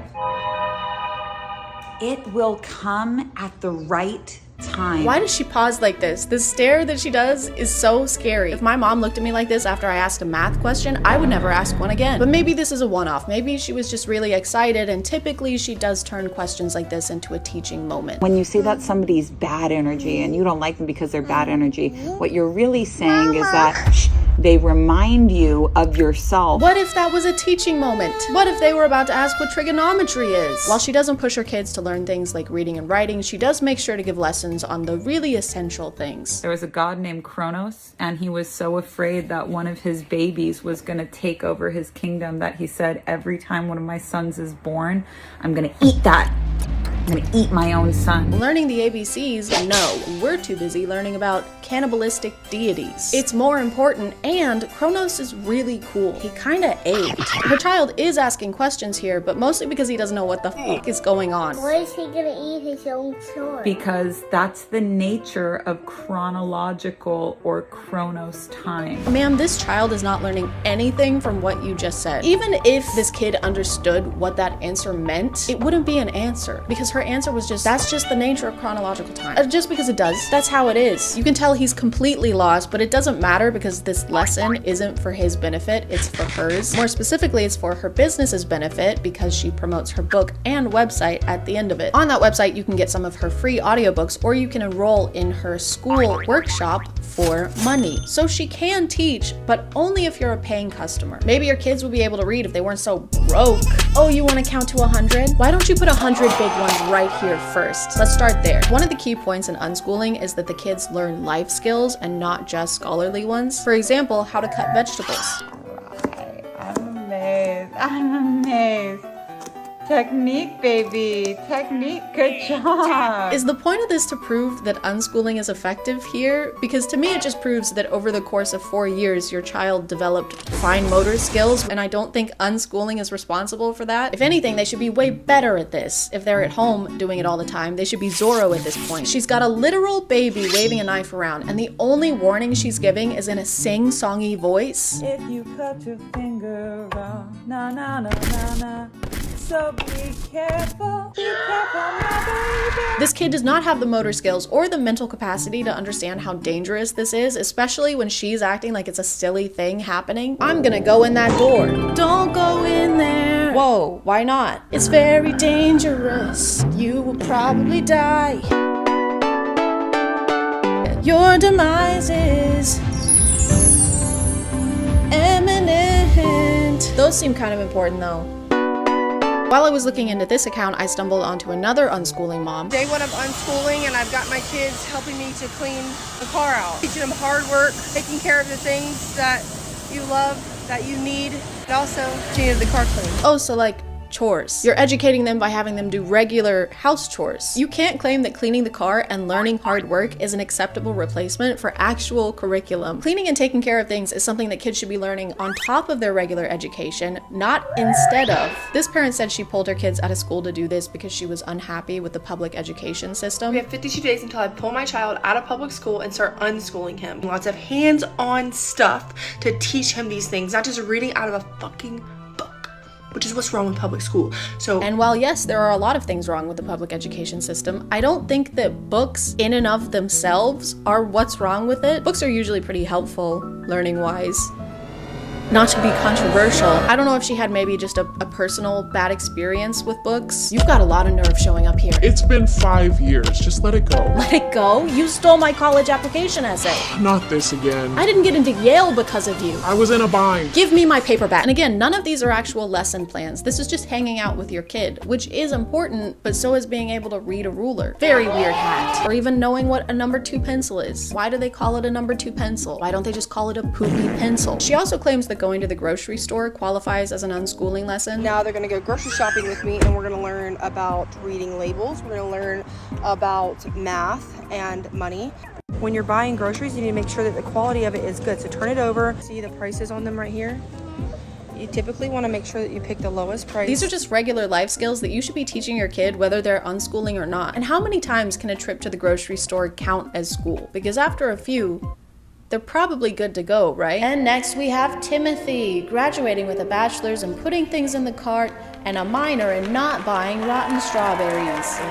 Thank you. They said I couldn't do it. F the haters. Look at me now. When explaining her unschooling plan, she said the main things she'll be focusing on are starting a garden, great, and that she's gonna be teaching them how to establish boundaries. You should be doing that already. And she's gonna teach them how to bake and cook. You should do that already. And also sports. Also gonna be doing lots of sports. So he'll be in any sport, every sport that we can possibly think of, because we will now have time to do so. Okay, so now that we've listed all the extracurriculars, what are you gonna teach them? I'll be taking them to the aquarium and zoos and learning through life experiences. Oh! They're gonna learn through life experiences, kind of like everyone else who is alive. The only references she makes to actual school subjects are like this. Day 2 of unschooling, and we're at the park learning how to have fun.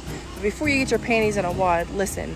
Yes, we're going to be doing reading and writing and math and maybe science, but it's not going to look the same as traditional public school. It's going to be different. These are just things that you should have mapped out before pulling your kids out of school. I never do anything for my kids without a plan, and I have 2 billion of them, and I make sure each and every one of them has a bed made out of galvanized steel with eco-friendly wood and a mattress that I borrowed from my aunt. Based on some of her older videos, it seems like she made this decision due to personal issues she was having with her kids' school. The other day, or a couple weeks ago, she sent home in his folder a piece of paper that had a signature side and a date side. And she told him, didn't say nothing to me, told him to tell me I needed to take his homework out of his folder every single night, sign and date this piece of paper, and send it back to her every single day. This video has been deleted now, but she's complaining that her son's teacher asked her to sign and date his homework every night, which is usually just to show that you're involved in your kids' schooling and that you understand what they're currently doing in school. And of all the things you have to take care of as a parent, this seems like one of the easiest ones, but she literally refused to do it. Now, listen, I took that piece of paper out and I said, I'm not doing that, baby. I run a massive business through social media. I don't have time, literally. I don't have time to help with my kids' education. However, I do have time to be completely and solely responsible for it. What's really sad about this is that her kid clearly wants her to sign. He makes a comment about some kind of reward system they have, some bonus he gets, and she can't be bothered. But isn't the point of unschooling to put your kids' individual needs first? Isn't the argued benefit that your teacher is your parent who knows you really well and has your individual best interests in mind? If you couldn't do that for literal seconds every night, what makes you think you're gonna be able to do it 24/7 every single day? For some reason, she titled this Teacher on a Power Trip, and the teacher is just asking her to do something that probably all the parents are asked to do. It's a very simple instruction, and I thought that those were important to her. What you do and how to follow instructions. Those who can't do teach, I guess. The way she describes her unschooling plan just sounds like a pretty immature grasp of what it's gonna take. It's almost like the kid is the one who came up with it. Okay, so first we're gonna go to the park. Okay. And then we're gonna go to the swimming pool. Then we'll do school. I'm not done. Then we're gonna go to the grocery store and buy 500,000 Go-Gurts. How is that school? It's math, bitch. Another concern people had with her unschooling was her kids losing the socialization they get at school. And her response was, oh, they don't need that actually. We don't actually need socialization skills. We need to know how to communicate, which you can do with your parents. We need to know how to connect, which you can do with your parents. And those are skills that you take for the rest of your life to make friendships. All of the things she's listing are things you learn from socializing. We don't actually need socialization. We need to know how to socialize, how to be social, how to interact with people socially in a social way. Her argument is kind of that you can get all the socialization you need from your parents and don't need to hang out with kids your age. And she believes that going to the grocery store is also a form of socialization. There's so many ways you could teach your child how to be social. Take them on grocery shopping trips. Take them to go to the zoo and teach them how to talk to people. Lead by example. I had no idea that going to the grocery store was so beneficial. It's a math lesson, it's a social visit, it's kind of a one-stop shop, I guess. She also has this video, which isn't a great sign. If the worst thing that happens to my kids from unschooling is not knowing how to socialize, I think they'll be fine. I never leave my house and don't like people either, but I'm still happy and successful. And if she's leading by example, lead by example. Something tells me they also won't leave the house a lot. And it's kind of hard to practice the unschooling method and learn through life experiences when you aren't having any experiences. But I'm sure they'll never get tired of hanging out with their parents or struggle to connect with people their age in the future. Hey, you want to grab a drink with us? If we go to Applebee's, I have a coupon. Oh, we were thinking like a club. Ooh, love a good club. Very hard to get the mayo right though. No, like dancing. Now you're talking.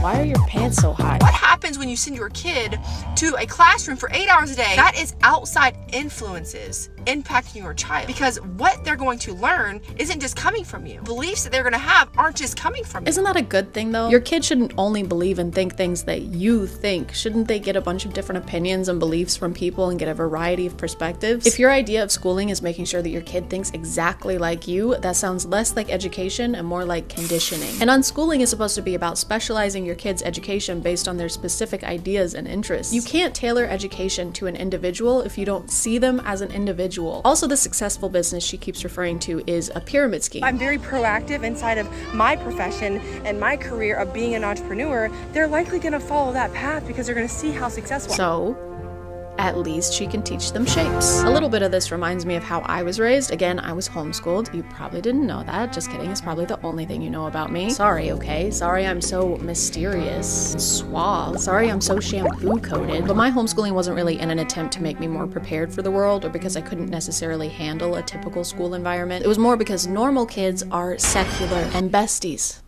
with Satan. Sometimes they say things like, hey, you should smoke this, or fart, and both of those are equally as bad. The sole reason for my being homeschooled was religion and being able to limit the amount of interaction I had with the outside world, whether it be people or media. I wasn't allowed to watch PG-13 movies until I was 22. Just imagine being told you're not allowed to watch Jumanji, the Kevin Hart one, as a tax-paying citizen. And I think I would be better at a lot of things if I'd been able to interact with people my age before I was basically in my 20s. I missed out on a lot of skills like how to interact with people, how to not perceive every human being as a potential threat, how to order a milkshake at Sonic without breaking down in tears. Isolating your kids and making yourself the only presence in their life is probably less about what's good for them and more about what's good for you. And it's completely normal to have anxieties about where your kids are or how outside sources are going to affect them, but that doesn't mean that you should stop them from interacting with outside sources at all. That just sounds like you have anxieties that are being passed down to the next generation, like an heirloom, like a little apprehensive piece of furniture. You okay, man? Yeah, just some chest pain. And I'm not saying you shouldn't homeschool your kids or do alternative schooling, because I'm sure a lot of kids would benefit from something like that, but just don't do it bad. Just do it good. Otherwise, your kid's gonna end up like me in 20 years, and you don't want that. That is a threat. Anyway, guys, I gotta go to the grocery store for the 5th time today, so I gotta go. Fiction is true the same way numbers are true, I would say. Like, you know, if you have one apple and one orange and one banana, the commonality between all of those three is 1. And you might say, well, is 1 as real as one fruit? Is the abstraction 1 as real as one fruit? And I would say, it depends on what you mean by real, but representing things mathematically and abstractly gives you incredible power, and you could make the case that the abstraction is actually more real than the phenomena that it represents. Hey guys, my name is ChadChad. Not really. And every day I wake up, unfortunately, and see a clearly fake video on TikTok like a pregnant woman spending $70,000 to climb Mount Everest. Baby has been kicking a lot. I spent 70 grand getting here and now they're all moving up without me. I don't know what to do. But then I read the comments and to my dismay, they are eating it up. This can't be real. You can't be serious. This just can't be real. You're right. It can't. I've been getting really annoyed with the internet over this. I'm pretty self-righteous also, because how do you miss the blurred out Sora logo in the corner of the video? Or how do you miss the literal word Sora being in the account's username? But then I had to stop asking myself those questions because the worst possible thing happened. They got my ass too. Couples therapy. This is Paul and Stacy. According to their bio, they are a fun family that refuses to grow up. And then they have their business email right after that, which is pretty grown up if you ask me. We'd love to collaborate with you and hear some of your thoughts on content strategy. Goo goo gaga. They make a lot of videos where the husband scares the wife and she freaks out. This is why you shouldn't scare your wife. Or he scares her and she hits him in the balls. This is why you shouldn't scare your wife. But no matter what happens, she is gonna scream like a boiling tea kettle. Harmless prank is the best. Harmless? He shocked her and then drug her off the bed. She came crashing to the floor.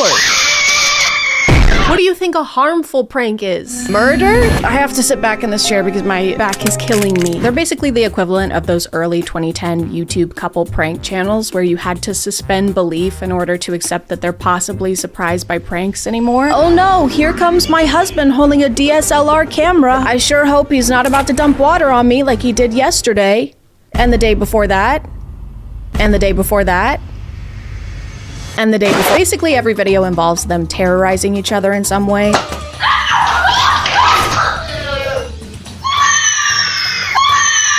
But these aren't the ones that got me, okay? The one that fooled me was this one.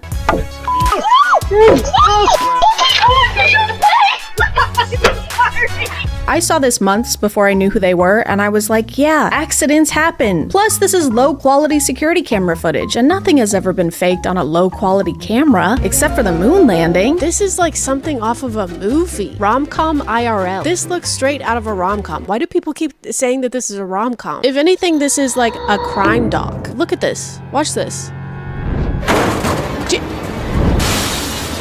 Get this man on a stretcher. Get this man to the ER. And get this show on the road. The show being the sponsor segment, that is. This video is sponsored by Laylo. It's almost Valentine's Day, and why do the cliche things like get chocolates and roses when you can do yourself? Laylo offers premium quality, luxury design toys with innovative tech so that you and or y'all can innovate the night away. Laylo has so many toys to choose from, whether you want external stimulation or internal stimulation, or both at the same time stimulation. They're made of premium soft to the touch silicone and are waterproof and other moisture proof. For example, the Sona Cruise 3 uses sonic wave stimulation that eases up in intensity so you don't get jump scared when switching up levels, of which there are 12. And if you have the Laylo app, there are 2 extra modes and a feature called the Love Bridge, which is great for long distance. Right now, Laylo is offering a bunch of discounts for Valentine's Day, but if you take my code, which is CHAD20, you can stack that on top of their discounts and get even better deals. The deals just won't stop coming, and neither will you. You can check them out by clicking the link in the description and using code CHAD20 for an additional discount off your purchase, so you can use Laylo's toys while you lay low. Or sit down, or stand up, whatever gets you going. Thank you to Laylo for sponsoring, and let's get back to the video. I don't know what it is, but putting a date and timestamp in the corner of your video increases its believability on TikTok by about 75%. I think it's maybe because having security cameras inside your home is a fairly new concept we're being introduced to, so it's easier to fall for stuff like this when we're not used to people staging things this way. But Paul and Stacey aren't just staging pranks and injuries, they're also staging moments like this. Let the little go so you can hold the big.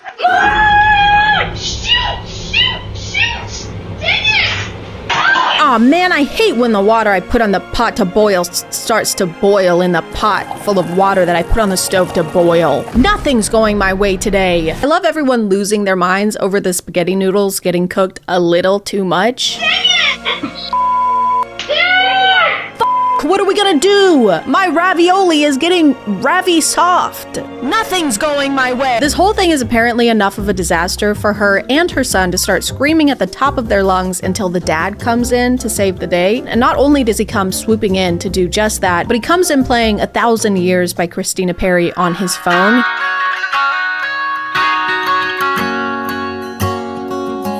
He already had that playing. He already had that preloaded.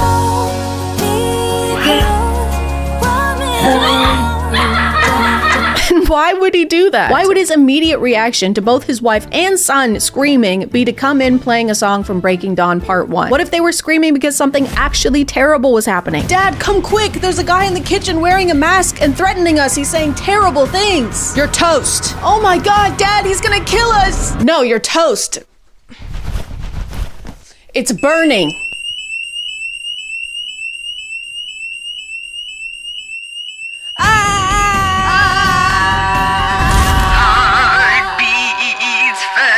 After he de-escalates the situation, the whole family shares a hug and sways to the music.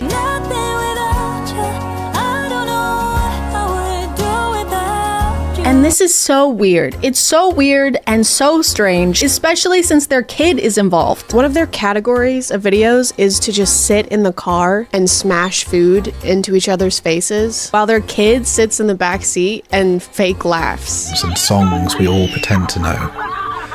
Right now it feels ordinary. Imagine being a kid and your parents are constantly making you act in TikTok videos where your role is yourself. A version of yourself that's having faux loving moments with your family. Not actual loving moments, but staged ones where there are millions of people and cameras watching you. Imagine how cool that would be. Dude, my life is like a movie because everything is scripted and there's not enough child labor laws in place to protect me. Oh, Stacey! Do you think they ever take their son to get ice cream and don't smash it in each other's faces in front of him? He's in the back seat like, guys, can I please just have an ice cream cone for once? Can I just eat it this time, guys? Please. I also kept getting videos from this account that's promoting skincare products, and her thing is to walk up to strangers and put something on their skin without their consent. No. Oh. No, this is not happening, no. No, is it? No, you need to back away from me right now. And when they react angrily or tell her to go away, she just won't. I was gonna try my product out on you. No, I'm going to call the police. You're going to have to get away from me. No matter how many times they tell her, no thank you, or we're not interested, she just keeps shoving it in their faces. Oh my gosh. Excuse me, please get back. I know the saying all PR is good PR, but when it comes to selling products on TikTok, I don't know how beneficial it actually is to just make people think that you're a despicable public nuisance. Banana, she has multiple videos where she does this to a teenage girl and their mom will freak out. We do videos on TikTok. I didn't mean to scare you, but I just wanted to try and see. No, I'm good. I don't want to buy your Vibe facial system. No, thank you. Are you sure? I harass people and don't respect their boundaries. Oh, I'm sorry. I didn't realize. Yeah, let me get one. Her script usually goes something like, no, it's okay. I'm testing my facial product. I'm actually testing out my facial product. I wanted to try it on her. No, thank you. Bye. No, it's okay. You don't understand. I'm doing something. No, it's okay. Let me do something. I'm doing something. I'm in bed now because my back hurts, and I also started my period.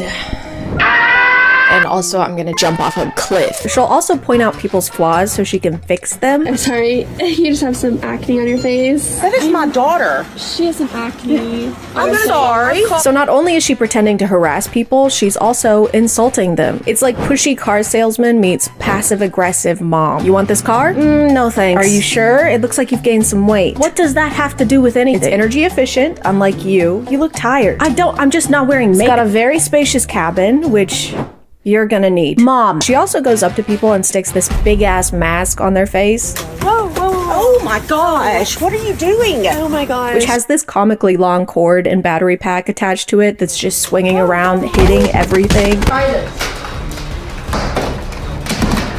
Put it on. Try it. Try it. It's for your face. It's hideous. This thing is called the Age Rewind Miracle Mask, and according to their website, it targets the appearance of fine lines. But if you don't believe it, check out their customer results. Clearly it worked for this real human woman.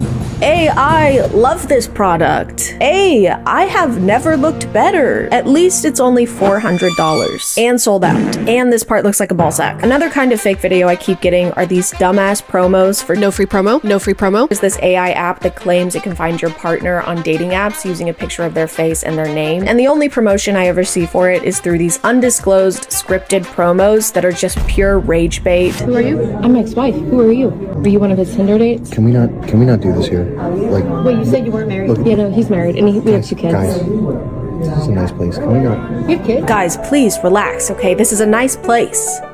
That's why I'm wearing a faded Flash t-shirt and cargo shorts. They'll literally plaster the name and logo of the app all over the video, and somehow the comments are never talking about how it's an ad. This is a beautiful poster of your Tinder that you can go hang up in your new home, and you're gonna find a new place to go, and you're gonna hang this beautiful poster. Look at this beautiful poster. There's so many accounts that make these promos, but I get a lot from these two specifically. I think they're partners in real life, and they catch each other cheating every single day. What is this?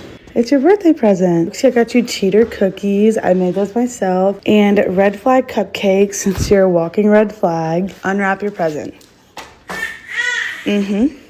Unwrap it. Oh man, I wonder what she got him. I sure hope it's a comically large screenshot of the no free promo app and logo. Wow. Printed out on poster board. And then on his account, he has a video where he gives her those same cookies because he also caught her cheating on him. Surprise. Do you love it? Because you're a cheater and a walking red flag. I mean, I don't understand what else. Open your birthday gift. Right now? Yes, open the gift. Oh man, I wonder what he got her. Oh my god. I just can't figure it out. I don't have no idea what it is. Is it a pony? Is it a puppy? Oh my goodness, look at that. On one hand, it's frustrating to see the comments eating this up, but on the other hand, it's mostly because people are concerned for her because they've made videos where she packs up their kids and leaves the house to try and escape him, or videos where he's being a total asshole to her. Ever since that moment, Excuse me? you've smelled like shit. Oh, so that must be why you made a Tinder then. Maybe some bullshit up. Maybe I made a Tinder because I don't want to be with somebody who smells like manure. There are a lot of videos that I'm not including because they're very triggering, including him yelling, throwing things, berating her. Actually crazy to stage this kind of stuff. Crazy in general, just to stage this. But to do it in order to promote an app that I'm assuming you're getting paid to promote, it's crazy. It's crazy and I hate it and you suck. Just wanted to say that on my webcam angle, that is not off-putting at all. So, you know, just faking a situation that countless women go through every single day so that they can get us to download this shitty ass dookie fart fuck app. And I know what you're thinking, guys. I can't believe an AI app doesn't care about having ethical marketing either. I'm just as shocked as you are. I also can't believe the sky is blue. But out of all of these, I feel like this account has both the highest production quality and the highest deception rate. They make these staged college classroom videos where a student or a professor is really pissed off. I have a PhD. That is a doctor. Thank you very much. Don't forget. Yes, sir. You have a 1.4 on Rate My Professor. I'm not even in this class. Now. I've been going around to the worst teachers' This classrooms. is my classroom. and helping you out. And you will never guess why they make these videos, ever. Not in a million years will you guess this. Ever, ever, ever. Never. Unless you guess that is to promote another fucking dookie shit ass fart fuck AI app. Then you'd be right. If you have a problem with my teaching style, you can leave.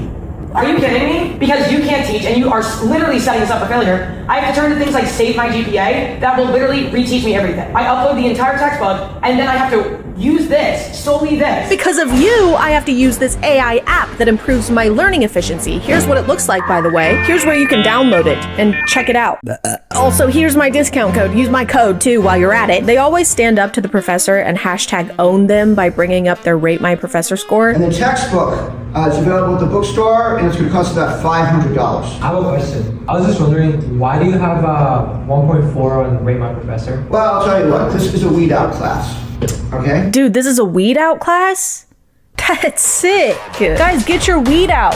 No, the teacher said he's fine with it. I rarely see comments acknowledging that these are all ads, at least in the top comments anyway, but it also seems like they're not paying attention to the website plug at all. In fact, they're mostly talking about how these videos just prove that college is a scam. Dr. Democrat for sure. School's a scam. Drop out and start a business. Charlie Kirk was right. College is a scam. It's pretty funny to make an ad for a learning tool, and everyone's response to be, learning is bad actually. Hey, check out this soft recyclable toilet paper. No thanks, I don't believe in all that. Recycling? No. Wiping. After seeing how unchecked most of these videos go, I decided to run a few tests. I wanted to prove how easy it is to fool people online, even if you're really bad at it. And barely trying. So I started faking things. Something your mom has never said to me, by the way. For my first stage video, I asked my friend Tom to pretend to be a complete stranger who's knocking on my hotel room door because he really, really has to take a shit. Like he really has to go really, really bad. Like he can barely hold it in. Oh, thank God. Hi. Hello. Do you mind if I use your restroom? I don't know. I'll be in and out, I promise. This one was pretty tough to film because Tom was so in character that I kept falling to the ground laughing. You let yourself up here? I told the guy down there I had to go. If you want me to go in the hall, I'll tell him you didn't let me. I don't. Sorry. Unfortunately, the comments didn't really buy this one, except for a couple who are just confused. They're not really fooled. They're just lost. However, I'm still gonna count this one as a win because the woman staying in the hotel room next to mine opened her door to ask if everything was okay. I'm sorry. We're recording the video. Okay. I'm not. Thank you. Sorry. So technically this one was a success without even having to post it on the internet. We already had someone convinced that there was actually a strange guy who really, really needed to shit in my hotel room. Shout out to her for checking in on us. Also, I'm very sorry you had to open your hotel room door to this. No. By the time I made my second video, I realized I wasn't gonna fool anybody unless I used the tried and true methods. So I put a date and timestamp on there to try and make it look like security camera footage. But I can't quite get my voice to do this. So instead, I just used an actual tea kettle. Oh no! No! Oh my God, I burned the water! I ruined the tea! I also also don't have a son that I can use for content. A human son, anyway. Oh my god! Are these for me?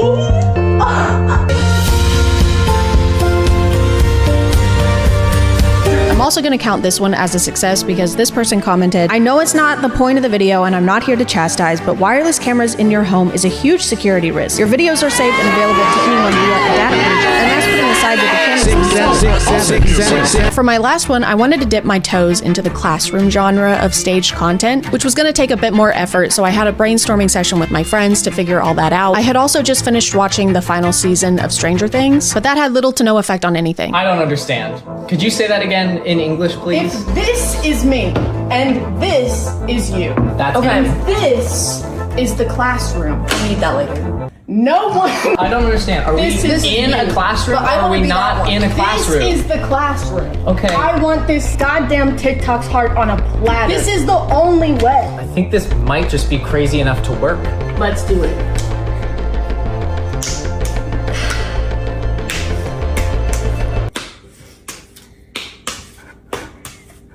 When I was editing this one, I tried to use this format that the classroom video accounts will do, where they put the most interesting part of the video at the beginning, and then the actual video starts. Can you put that away? Are you watching a video in my class?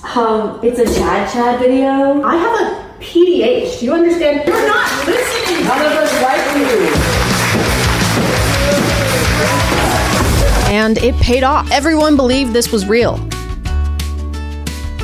Don't check the comments though. Yet another successful experiment. Being on the internet right now, especially with AI and how quickly that's evolving, it's more important than ever to not take everything you see online at face value. It's very important that we all doubt everything. Because if it's this easy to fake a video about your spouse cheating on you or a whole college classroom, imagine how easy it is to fake a video of your morning routine, or how perfectly organized your closet is, or how this serum on TikTok Shop made your skin flawless and perfect. So if something makes you feel bad or angry or inadequate on the internet, it's pretty safe to assume that it was designed to do so. Because the only thing that's 100% real is reality and my teaching qualifications. I'm gonna call it there, guys. Thank you for subscribing, and if you are still here, thank you so much for watching. I appreciate you clicking on my video out of all the videos that are on here, and I'll see you next time. Okay, bye.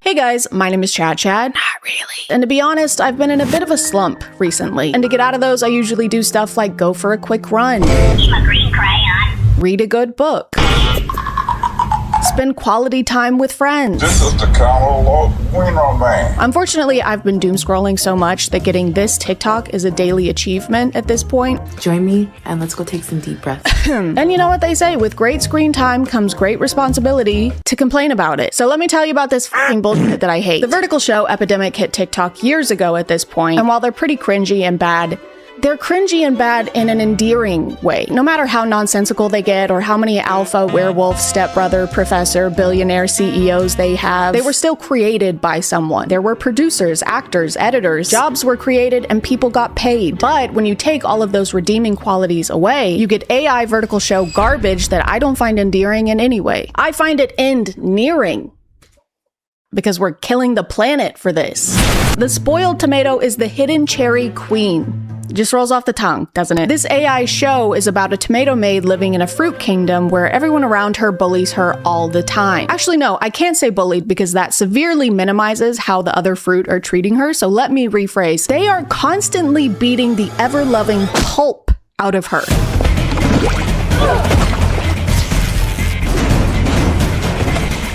And we don't really know why they're doing this. She does have a flashback to her childhood where we see her parents were royalty before they were attacked. And because of this, she had to go into hiding by transforming from her cherry self into her rotting tomato self. However, this guy, the one holding the sword, so I'm assuming he's the one hunting down her family, just walks right past them. Find the royal hair! Leave no one alive! So it kind of seems like the tomato transformation was overkill. This guy can't even find you when you're standing right next to him. I'm not worried about him. Also, if they ever find out she's secretly the cherry queen, what are they gonna do? They're already locking her up and beating the shit out of her. Jesus Christ! We're already at worst case scenario here. They're constantly throwing her into piles of mud and calling her names. I mean, technically named because they keep saying the same thing over and over and over and over again. Rotten tomato. Rotten tomato. Rotten tomato. Rotten tomato. Rotten tomato. Rotten tomato. Do you guys have, like, any other vocabulary? Rotten tomato. And she never does anything except sit there and let them do this. No matter what they're doing, she just sits there. Ew. Like, girl, that's not what we meant when we said let them. Are your peers beating your ass? Let them. Are they locking you away in condemned buildings? Let them. Are they trying to melt the flesh from your bones using toxic acid? Let them. The most she ever does is smirk every now and then.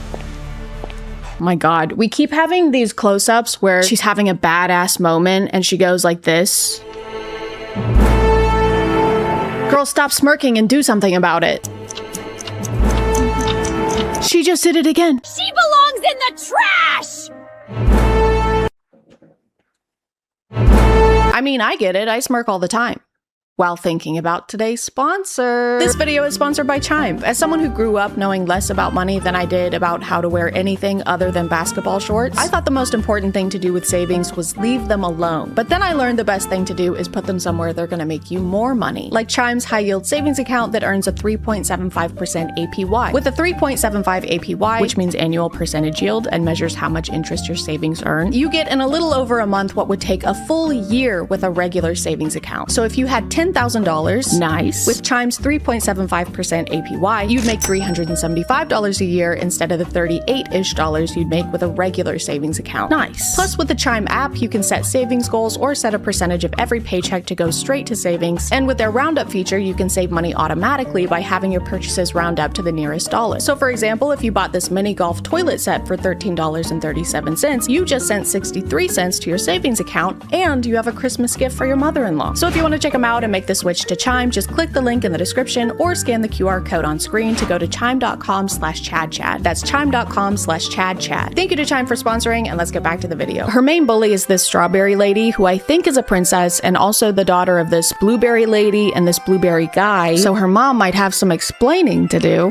Queen Blueberry announces that the Blackberry Tyrant will be arriving soon. They also call him the Supreme Leader. The Supreme Ruler, Xavier the Blackberry Tyrant, is gracing our estate tonight. And I don't think they ever call him that again, so I don't know what that meant. Also, Blackberry Tyrant is very close to being Blackberry Current, so he sounds delicious. And she says everything needs to be perfect because apparently they're trying to set up their strawberry daughter with this guy. This is Chloe's moment to secure her throne. Except she already has a crown. Her whole family does. They live in a castle. So why does she need to marry this guy? So she can have 2 crowns? Girl, just go to a dentist. Also, trying to marry your daughter off to a guy called the Tyrant is crazy. They must hate her ass. The first 26 episodes of this show are literally just this tomato lady getting beat up. The princess is beating her up. Her fellow servants are beating her up. This blueberry guy is beating her up, who I thought was her dad, but now it looks like he might be her boyfriend or her personal servant / butler. I don't know who he's supposed to be. I don't think the AI does either. But everything is super graphic, like to the point that I'm gonna have to blur most of this out so that it doesn't get age restricted on YouTube, which is crazy because this is on TikTok where anyone, including kids, can watch it freely. I guess it's fine though because this isn't technically blood squirting graphically out of the lacerations on her back. It's actually ketchup. So this is fine. Guys, if this was like a real movie, if this was a live action movie in theaters, it would be rated R. This is what they are showing kids on TikTok. Just full on violence and gore. That's straight up gore of my comfort character. I also just want to note that I'm doing a lot to make this story palatable. There's so much weird side shit going on, like randomly the strawberry princess lady gets dry skin because she's faking her strawberry essence by using stolen royal juice. It's gone! 15 stolen juice! Gone! Okay. What the fuck does that mean? No one else needs juice. Her mom, who is a queen and a blueberry, doesn't need royal juice to be her blueberry mom who is queen. And then she has this aha moment where she's like, ah, the tomato. The rotten tomato. Her acid blood. fight fire with fire. Oh, I'm out of my royal juice that makes me look like a strawberry, so let me get the biggest syringe anyone's ever seen in their life and steal some acid blood from this stinky, rotting tomato. That will fix my current problem. Fuck off, AI. Kill yourself. Go short circuit. Every plot point only exists so it can trigger another extremely graphic scene that will grab people's attention. Like, for example, the Blackberry Tyrant has a super sense of smell, and he can smell the tomato lady's true scent, aka her royal cherry scent. The pure bloodline. Which naturally leads to him attacking her as well. The pure blood I've been searching for is this pathetic piece of trash?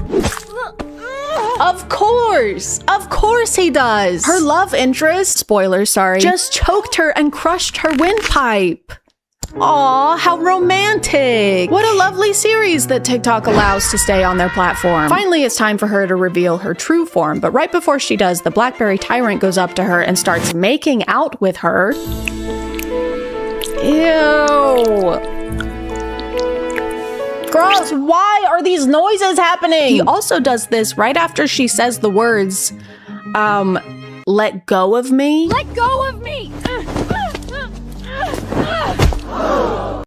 A pox upon thee, AI. Spilt coffee on thou keyboard, post haste. After she has her transformation, everyone falls to the ground and starts throwing up. Why is he throwing up? What is happening? The fuck? Why is everyone throwing up? Typically when debuting a new look, this is not the response you want, but she seems pretty happy with it. She exposes the strawberry lady for faking her strawberry essence. Let's show the world how a pathetic fake saint was born.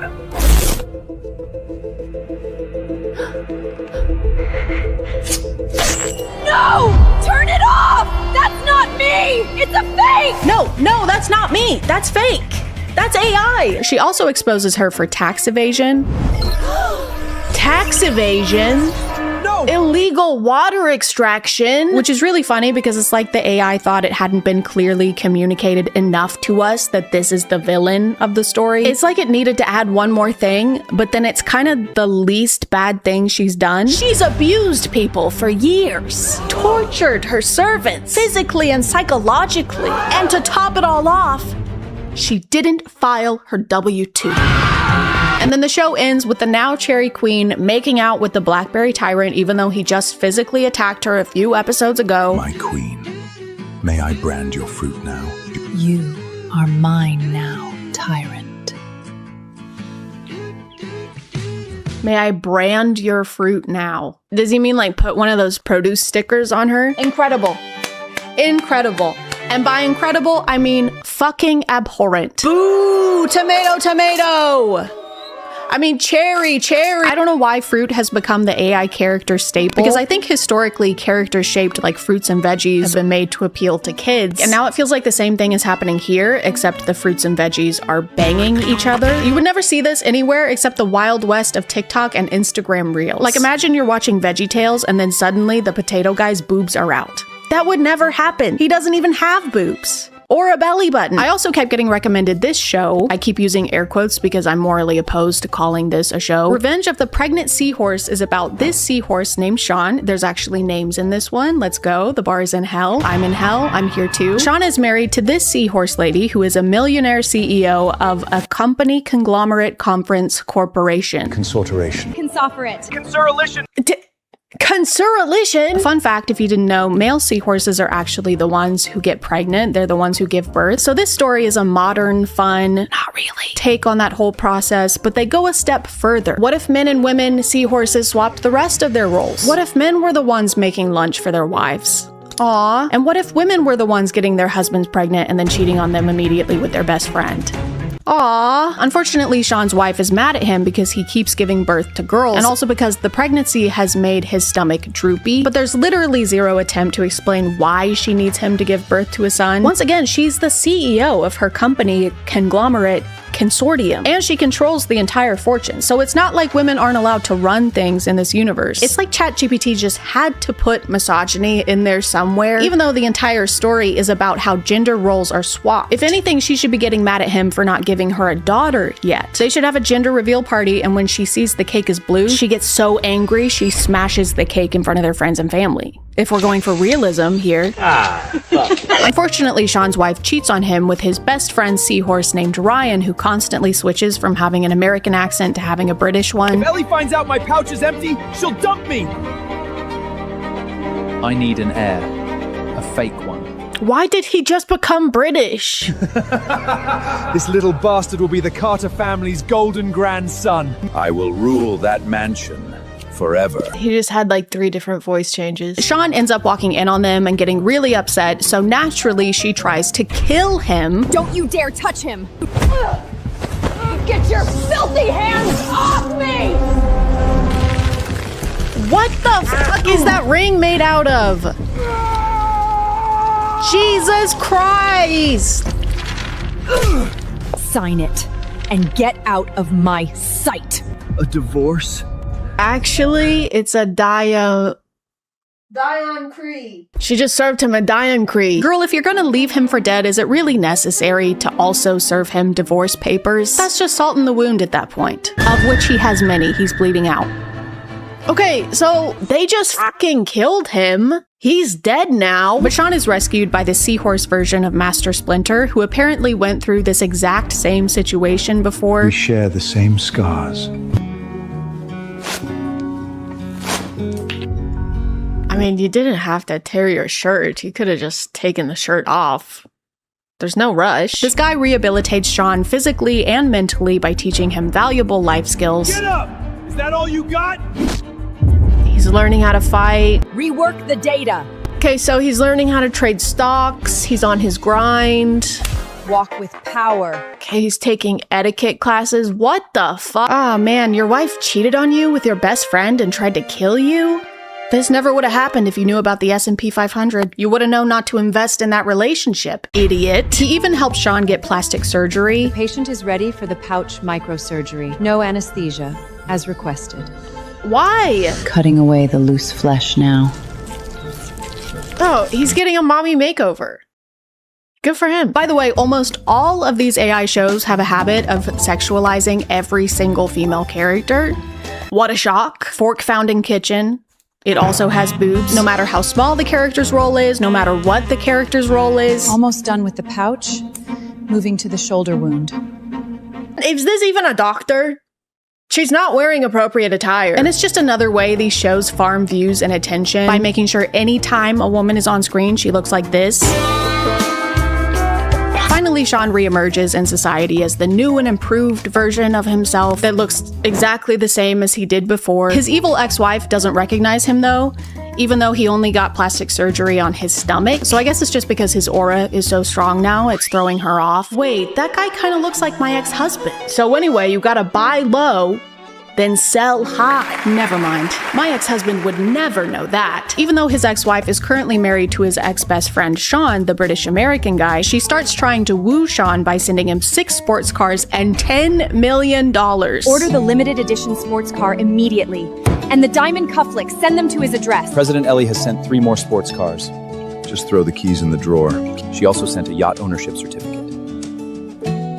The fish is biting hard. What is this? A $10 million transfer to this Leon? She sent him $10 million? I mean... Count me in, governor. Give me your golden eggs, innit? Eventually, she attacks and divorces Ryan, too, because she has a new man, or thinks she does. You are cheating on me with that giggalon! How could you do this?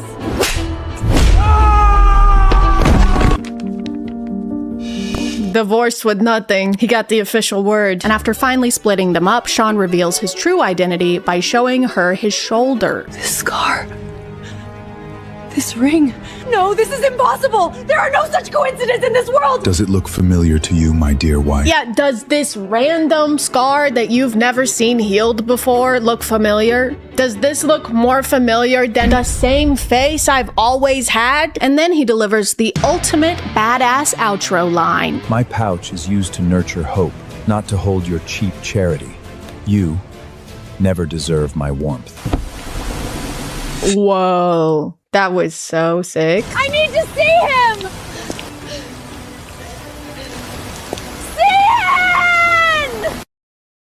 Seeing? Yeah. She's seeing his dust because he's about to drive off and leave her here. No, Sean!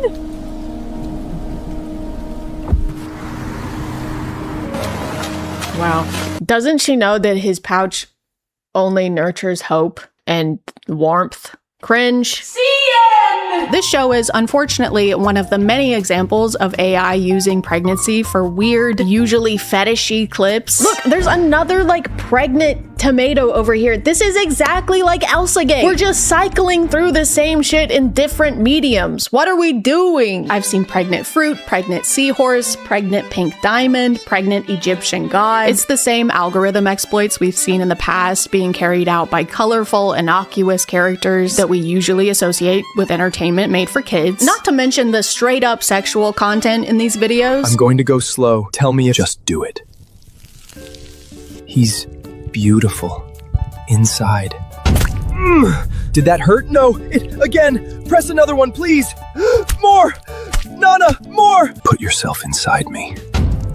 I can feel every inch of you. He's inside me.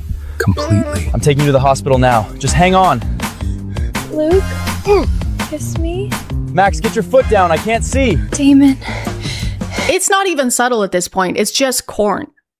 Of corn. And that's not exactly what I want to see when I open my Kalshi promotion app. I mean TikTok. Plus, if I wanted to see melon squirt, I would just call your mom. Unfortunately, this is what happens when the only prerequisite for making a show is having a generative AI subscription. These things are inherently detrimental because they aren't made to tell a story. They're made to keep us watching for as long as possible. We get trapped into watching them because of the shock value, and then after watching the entire thing, realize that that's the only thing in them. Hey, here's a weird thing. Don't you want some kind of explanation for why this is happening? Well, then watch the next episode, where you won't get any of that. I'm also worried that by flooding the algorithm with shitty, memeable, generative AI, we're being slowly desensitized to the existence of it. I honestly didn't want to make a video about these for a while because I don't want to contribute to that in any way. I don't want my watching these shows and making fun of them to be taken as some kind of acceptance that they exist, or to minimize the ripple effects they cause. Because the issue isn't just that they're dumb and make no sense, it's that they only take things away from us. There's no trade happening, it's only take. It's taking hours of people's lives when it took seconds to make. It's taking work away from people who actually give a shit about storytelling. It's taking environmental resources that we need to survive, and it's taking this and this. Take these, take this. Literally, as we speak, there's a company trying to make a data center in Nashville right next to the fucking zoo. Like, how cartoonishly evil can you get? Did an AI vertical show villain decide this? Is that who's managing this project? Hello, my name is Bad Bad, and I'm head of operations for Dookie Ass Fart Shit Incorporated. Recently, I've been scouting the Nashville Zoo for our new exciting expansion strategy, which is to expand our data centers until they're covering every inch of the earth. Here at the Nashville Zoo, they've been working since 1991 to conserve the endangered clouded leopard species,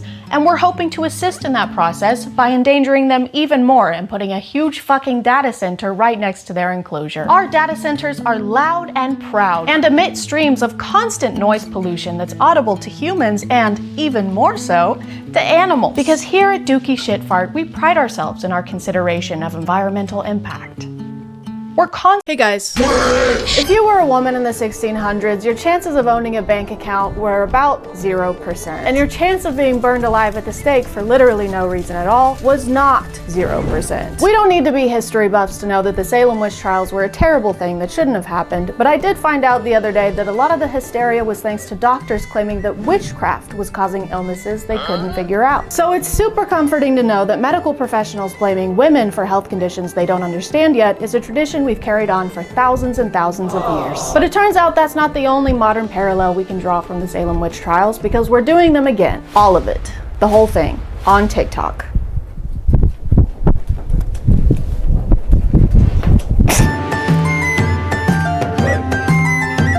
We may not be putting people on legal trial for witchcraft anymore, but that's not going to stop the internet from throwing allegations around. Makeup is witchcraft. I said what I said. Anytime you have to start trying to cover up and reconstruct your face with different powders and blushes and... She's wearing lip gloss as she says this, by the way. Lips don't shine like that on their own, by the way. She also keeps mentioning Transformers in this video. We got the men, you know, these Transformers, they out here looking more feminine than the women. And I don't really know why. Like, what does putting on a little mascara have to do with the battle between Autobots and the Decepticons. I like how we constantly hear variations of this on how makeup shouldn't be allowed because it changes our appearance too much. You don't look like that for real. With the makeup on and with the makeup off, you look like two completely different people. You're transforming. It's witchcraft. Like, okay, since when is changing how something looks a bad thing? Does she also hate it when people paint a room? Whatever you do not renovate your bathroom around this lady. She's gonna freak the fuck out. A lot of these videos frame witches as being this kind of secret agent whose mission is to infiltrate the church. Okay, this is gonna sound crazy to some of you, but it needs to be said because it's real. Why did she slap us like that? What did we do? Does she think we're witches? There are real Satanists from cults and real witches from covens that have been sent on assignment to your church to collect spiritual intel and to release curses. According to her, witches are the ones to blame for many things happening within the church, like sickness. And then everyone's confused, right? Like, why is there so much sickness? Why is our worship team always burn out? Why does it always feel so heavy when we're together? Divorce. Why is there so much divorce? Being poor. Why is there a lack in finance? Why is this happening? Why is that happening? The idea of seeing so many people struggle right now, you know, with the economy and other things. And the only thing you can think to blame for it is a secret agent witch. Cody Banks, if he was a witch. This just feels like a way to ignore the root cause of these issues while also shifting responsibility away from the church to actually do anything about them. Oh, there's a family in our church who can't afford groceries this month? Yeah, it's pretty sad. If only there was something we could do. You could, like, buy them groceries? Something we could do about these evil witches. She also lets us know that witches are sometimes sent after specific people. There was a witch that was sent on assignment against me. She saw my testimony. She got smacked by the glory of God. She repented, turned from her cult, and was born again. Hallelujah. Kind of like a hitman. But so far, the only hits have come from her. So I think her implication is that the witches are sent to find Christians and convert them over to their side, which is terrible. How dare they invade someone else's space and then try and force their beliefs onto people? What a horrible and never been done before thing to do. But a not horrible thing to do would be to talk about today's sponsor. This video is sponsored by Bombas. Guys, summer is almost here, and while many people are working on their summer bodies, not many are working on their summer feetsies. And that's just as important. But you can make sure your feet are summer ready with a little help from Bombas. Bombas is a comfort-focused brand that's got all your basics covered, like socks, slippers, underwear, and even shoes. Their Friday sandals are built to go wherever you go, whether that's grocery shopping or doing parkour in the street. Please do not do parkour in the street. They're made with comfy, waterproof materials, and thanks to the cupped footbed and dual strap design, they're not going anywhere. Except for the cool zone, or in cool town. Bombas also makes the 3 most requested clothing items in homeless shelters, so whenever you make a purchase, an item is donated to someone who needs it. So far, they've donated over 200 million essential clothing items, which is crazy and amazing. So your feet get to look cool and also do cool things. Like this. Just kidding, please do not do this. It's way too dangerous. If you want to check them out, just click the link in the description or scan the QR code here. New customers get 20% off their purchase, so go to bombas.com/ChadChad and use code ChadChad at checkout to upgrade your shoe game. Thank you to Bombas for sponsoring, and let's get back to the video. There's a common message in most of the videos I found that if you can't figure out who the witches are in your church, that's actually a skill issue. Witches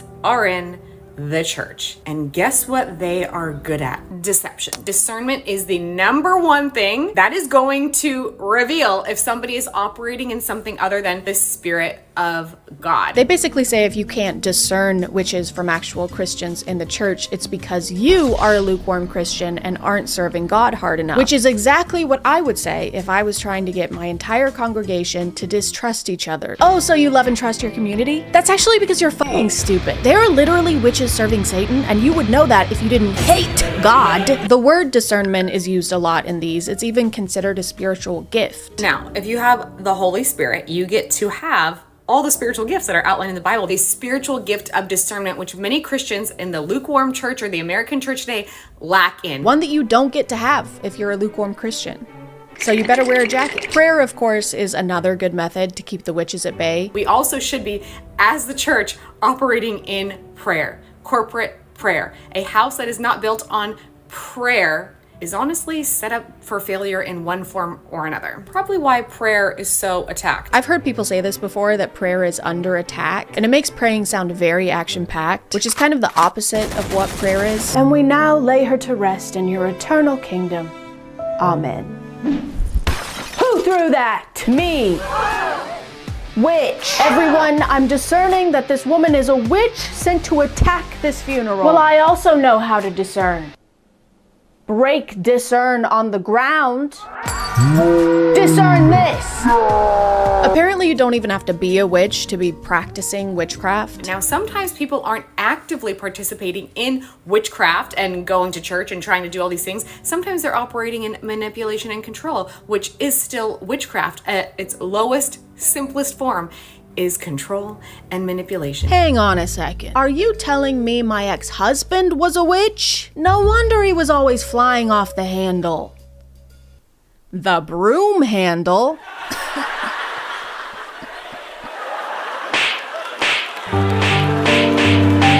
By the way, if you don't spot the witches in your congregation fast enough, they're gonna curse you. Can witches' curses affect Christians? Most Christians don't believe that they could possibly be cursed by a witch or warlock. He also says they'll have a much easier time cursing you if you haven't repented for your sins enough. Unrepentant sin in your life, which is rebellion to the Lord, which many Christians are in. Or if you're too prideful. Pride would be number 3, which most Christians are walking in. Also, many witches will astral project into your home and then monitor you. You mean they're gonna project their asses into my home? Astral project. I don't see a downside to this. I'm only seeing a backside here. These videos never really specify what's gonna happen after you're cursed by a witch. They mostly just talk about how it will happen and it will be your fault. Like, even if you accept a gift from one, you're screwed. Also, having anything given to you from a witch or a warlock in your possession, like jewelry, books, clothing, food, which will make a spiritual contract. Which has got to make church potlucks a little awkward. Rebecca, do you want some chili? Ooh, that looks delish, Stacy, but no, I'm okay. What, you don't like my chili? No, I just couldn't. I'm on a new diet. It's very low cal. I don't want your fucking chili, okay? Why, because you think I'm a witch? No, it's because your chili tastes like fucking ass, Stacy, okay? But on the other hand, if you aren't getting cursed by a witch, it's because you're not enough of a threat to Satan, aka you're still not doing enough for God. If you have not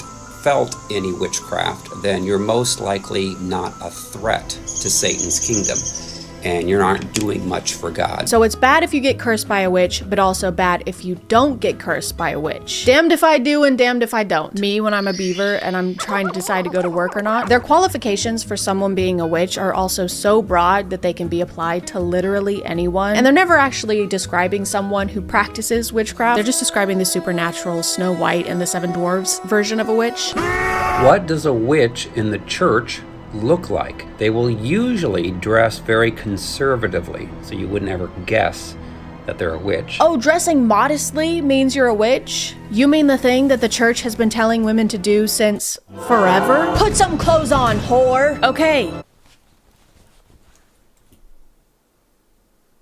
Take some clothes off, you witch! Okay. Does this mean that the Duggars are witches? Is that why they had so many kids? So they can Hansel and Gretel them? That's why they've always got the kids cleaning the kitchen, so they can trap them in the oven, like the Visit. Extremely good at acting godly, give you words from God. They want to put their hands on you in prayer. Their laugh can sound like a cackle. So if someone dresses modestly, or appears to be a good and godly Christian, or just has a kind of funny laugh, that means that they're a witch? You just incriminated about 95% of any congregation. You just described Seth Rogen. Seth Rogen is a witch now. This is what I mean, dude. Whenever they're describing the big, bad, scary witches, they're actually just describing regular people that we encounter every single day. These witches are using biblical language. I just came across this lady on TikTok, and gorgeous, so pretty. And that's always something that I know. If someone's beauty is very exaggerated. So when someone is beautiful, that makes you suspicious of them? Oh wow, you are so pretty. Oh, thank you. Too pretty. But then my spirit was like, this doesn't sound right. And I went to her page and I was looking at her stuff, and nothing was outwardly witchy. Like, she didn't say she was a witch. There was no information that gave specifically witch. So you saw a woman on TikTok who wasn't a witch, whose account had nothing to do with being a witch, and by your own admission had nothing outwardly witchy going on, and yet you still came to the conclusion that she's a witch? And I go to her link in her bio, and I'm like, oh, this is heavily Christian language. And I said, okay, witchcraft confirmed. I wonder where we've seen this kind of thinking before. I wonder if there's any other times in history where women have been labeled as witches despite there being no evidence to back those claims. Their explanation of witches are so dramatic and demonizing that it kind of feels like the Santa Claus for church-attending adults. The best protection against witchcraft is to forgive everyone. Humble yourself from all pride in your life. Repent for your sins. If you're good all year and on your very best behavior, then the big bad witches can't project their asses into your room and tell God that you're watching OnlyFans models twerk on dildos shaped like tentacles, okay? It's definitely a type of fear-mongering, but to what end? Like, what is the point in doing this? I'm not actually asking, I just said that for a segue. I know what the reason is. Money! Wow, what a surprising surprise! They're all doing this to sell something on the internet! I have a book called Freedom from Soul Wounds and Demons. Not only is he selling a book that teaches you how to protect yourself from witches, he's also selling an online course. Of course! Of course he is! This creator is also selling an online course, which is really funny because of this. Child, as I'm reading the descriptions, she's like, this course is to help you, find the power within. So this is your daily reminder that the witches are getting really good. So you saw her selling an online Christian course and decided that that conclusively proves that she's a witch, when you yourself are also selling an online Christian course and a book. These people need to stop writing books and start reading them. Please, touch book. This creator also falls into the selling an online course category, but she belongs in a special subcategory that I found and like to call used to be a witch but then became a Christian and isn't a witch anymore, but now they spill all the insider secrets and all the hot goss about being a witch as a career now on the internet. It's a working title. I didn't really feel weird about Halloween until I got delivered of demonic spirits. It glorifies demons. It glorifies darkness. It glorifies and celebrates death. It's actually disgusting, some of the Halloween decor that I see on people's front lawns. I can't believe that. How could we put that in our front yard? You don't like when death is celebrated or when imagery involving death is in people's front yards. You're gonna hate Easter. Wait until I tell you about what happened on the cross, dude. You know, the one that people put in their yards and on their bodies and in their churches? This subcategory is mostly people claiming that practicing witchcraft made them a horrible person while also sounding like they know nothing about witchcraft. She said, my husband had an affair with a woman at work. How much you charge me to destroy her? Holy shit, it's an actual witch hitman. Oh no, it's Agent 666. Wingardium Levio, kill that bitch. Okay, if your husband is cheating on you, don't hire a witch to kill that woman. Hire a witch to kill your husband. How much you charge me? I said, I charge you $10,000. This story is so unrealistic. You're telling me you agreed to kill someone for $10,000? That's it? That barely even covers the cost of materials. Have you ever bought a coffin? That leaves you with like $1,000 profit, max. Guys, who the hell is Max? This grift relies on engaging a Christian audience by demonizing non-Christians. So of course he has to pretend like when he was a witch, he actively hated all Christians. She said, by the way, she's Christian. I said, well, I do it for free. It's like in God's Not Dead, when the only way they can portray an atheist character is by making them the evilest person alive. Oh my god, a puppy! I fucking hate those things. Wow, look at this gorgeous sunset. It makes me sick. Oh my god, is that premarital sex? I fuck with that heavy. I bought a coffin. I bought 21 candles. I put everything together, and the devil comes in. I could feel his presence coming. She said, how God said to leave her alone. She can't be touched. Anyone who believes in a god can't be assassinated by witchcraft. Good thing that's a pretty niche demographic. Hey, if you ever have anyone you want to get rid of, just let me know. Oh wow, thank you. Unless they like the color blue, okay. Or if they've ever stubbed their toe on something, right. Or if they've ever played or not played the video game Minecraft. Can't do it. So I was a practicing witch for 10 years, was involved in black magic, rituals, seances, you name it, I was doing it. I like this one a lot because the pictures she uses to prove she used to do witchcraft are just her wearing eyeshadow and of her smoking. Girl, if that's all it takes, I think we all have practiced witchcraft, especially in 2016. I'm gonna tell you the top 5 ways that the devil deceives Christians into continuing to practice witchcraft even if they've renounced the outward practices that seem more apparent. Number 1, rebellion is witchcraft. So this is rebellion to your husband. Yuck! Rebellion to your husband is witchcraft? Is it? Is it really? You know what? If you want to head back to the 1600s when your husband could get you thrown in prison for not making his bread crispy enough, you go right ahead. Enjoy wiping your ass with straw. And bubonic plague. Videos like these and ones that share experiences with witchcraft all have the same purpose of painting witches as these monstrous, comically evil characters that only exist for them to prevail upon. We had a witch come into our meeting and says, I'm more powerful than Jesus. And I said, oh, that's interesting. And I went over and said, hey, you doing okay? And he says, no, I can't move a muscle in my body. He says, what's going on here? And I said, well, there's someone that's more powerful. This is just Wattpad for boys. He's basically writing fanfic where he has magical powers and defeats the other guy with magical powers because his magical powers are better and stronger. When they talk about witches, they aren't thinking of a person. It's really just a pawn that they're using in order to win battles, except the battles are invisible and made up, so they win every time. Their message is this double-edged sword that makes you suspicious of your community, mainly women, let's be honest, and paints other religions as something people need to repent and recover from. And since most of this is happening online and is coming from people who are ranting in their rooms or in their cars, it's easy to forget the kind of real world effects this kind of messaging can have and has had historically. The other day I saw this video of a woman getting her hair done at a salon, but for a reason we're going to talk about more in a minute, she has some blood in her hair. I need you to wash the chicken blood out of her hair.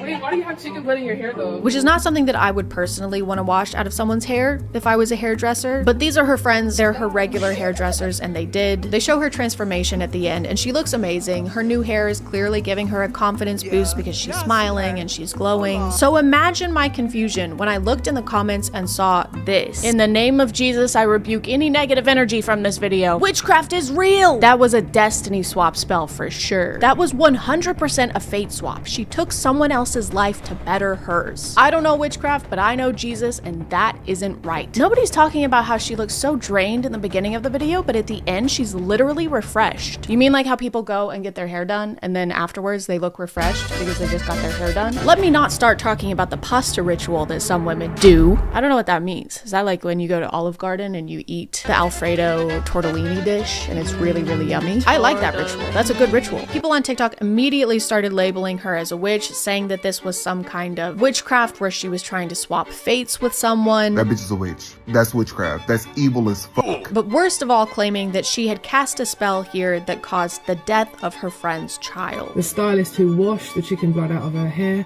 her baby girl passed away not long after that. That is how dangerous this is. That is how immoral and evil this stuff is. This video is what inspired me to talk about this because unlike the other ones I've shown, this was directed at an actual person. This was a literal modern day witch hunt. She's gonna pay for that. The woman who done that is gonna pay for that. In reality, this woman practices Santeria, which is a religion that started in Afro-Cuban communities. She made a comment explaining this and that the blood was there as part of a protection ritual she was doing for herself because she was about to go on a trip, which has now been deleted because people were harassing her and accusing her of causing the death of one of her loved ones. And on that day, all I got was a hair rogation. A hair rogation is completely harmless. It's just a head cleansing for like protection. And an animal of choice wasn't even a chicken. I'm not evil, I'm not no demon. I'm not out here trying to get nobody's soul. I'm not sacrificing anything. This is extremely demonic. Girl,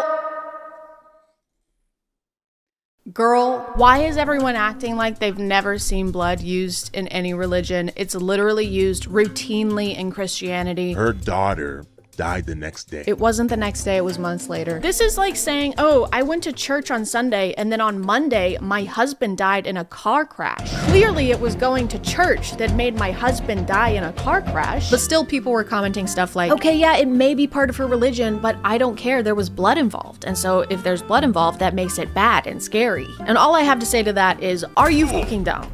Are you fucking dumb? Are you fucking dumb? Are you fucking dumb? Are you fucking dumb? Are you fucking dumb? Are you fucking dumb? This is full-blown demonic, and it is not of God. It's not of your God. And you always got to pray. Guess what praying is? A protection ritual. Guess what she did? A protection ritual. You guys are doing the same shit. You're doing the exact same thing that she was doing, just in different ways. And There's nothing good about Santeria, these spiritual cleanses, and I'm gonna put an egg cleanse, and I'm gonna sacrifice an animal and put the blood on my head. You know what's really funny about this talking point is that God literally instructed Moses for every family to sacrifice a lamb and take the blood of the lamb and wipe it over their doors as a protection ritual to protect their firstborns. Animal sacrifice, blood ritual, protection spell. Am I losing my fucking mind? It's the same thing. Do you read the Bible and then get hit by the Men in Black thing that just zaps your memory clean? Is that what's happening? So this is just a friendly reminder that sometimes we see something we don't understand, and sometimes people believe in things that we don't believe in. And during those times, we shouldn't be jumping to conclusions, even if everyone else is. Also, if your religious beliefs are founded in shitting on other people's religious beliefs, that's not a religion, that's just you being a hater. You're just a hating ass bitch, and you would be no matter what your religion was, and that's okay. I mean, it's not, but that's what it is. Anyway, guys, I've got to go fly over El Monte because my friend whose name is Hotel Transylvania needs a ride, so I'll see you next time. Luke spotted flying on a broom with a body hanging in El Monte. That looks like people on a broom. It's Hotel Transylvania.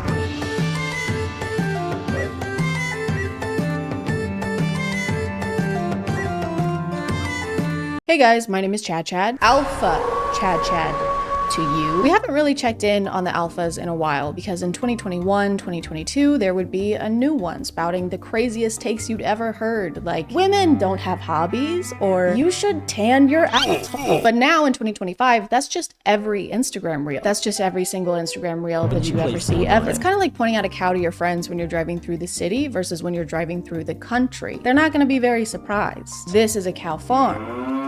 There's gonna be cows outside. But recently I found two alphas that are so fascinating to me that I have to point them out to you, no matter where we're driving. If you watch reels for over an hour every day, don't do that. So do I. Then you've maybe seen this guy before. His favorite whiskey, Johnny Walker. What do I do at duty free? Fucking Johnny Walker. That night, sipping the Johnny Walker in the war room by myself with him, chilling. Luke Belmar is a biohacking, crypto trading, e-commerce-ing, alpha finance bro millionaire. Give me a $10 million contract every 4 months, you know? By the way, I didn't realize what biohacking was until a few days ago. Apparently, it just means changing your diet and routine to try and improve your life. That's obviously a simplified definition, but based on the term they've been using, I thought it was a lot more serious than that. Biohacking is your ability to reverse engineer life. Bio means life. Hacking through it is your ability to figure out the most optimal ways to experience life. So it kind of seems like they've just alpha-fied taking care of themselves. Hey bro, you want to film a podcast episode real quick? Because we need to convince ourselves we're doing something fiscally profitable in order to sincerely talk to each other. Sorry, dude, I can't. I'm biohacking. Bro, what? You're biohacking? That's crazy, dude. That's impressive, for real. Yeah, thanks. I know. I'll let you get back to it, okay? You focus up, all right? I'll talk to you later. Okay, see you, bro.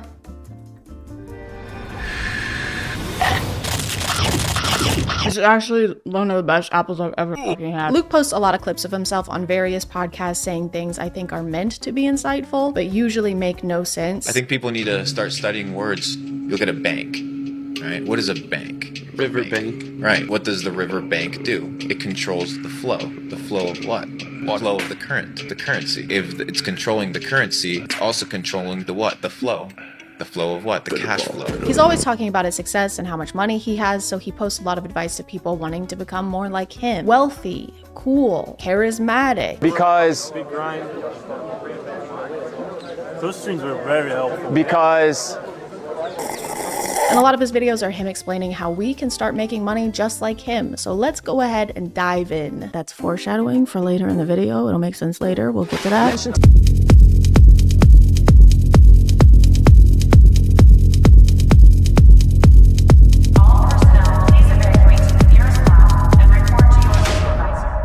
The secret to being rich, guys. Ask rich people to give you money. Pretend to be their friend so you can use them for personal financial gain. It's a side hustle because you're hustling them. At the end of this clip, he also says this.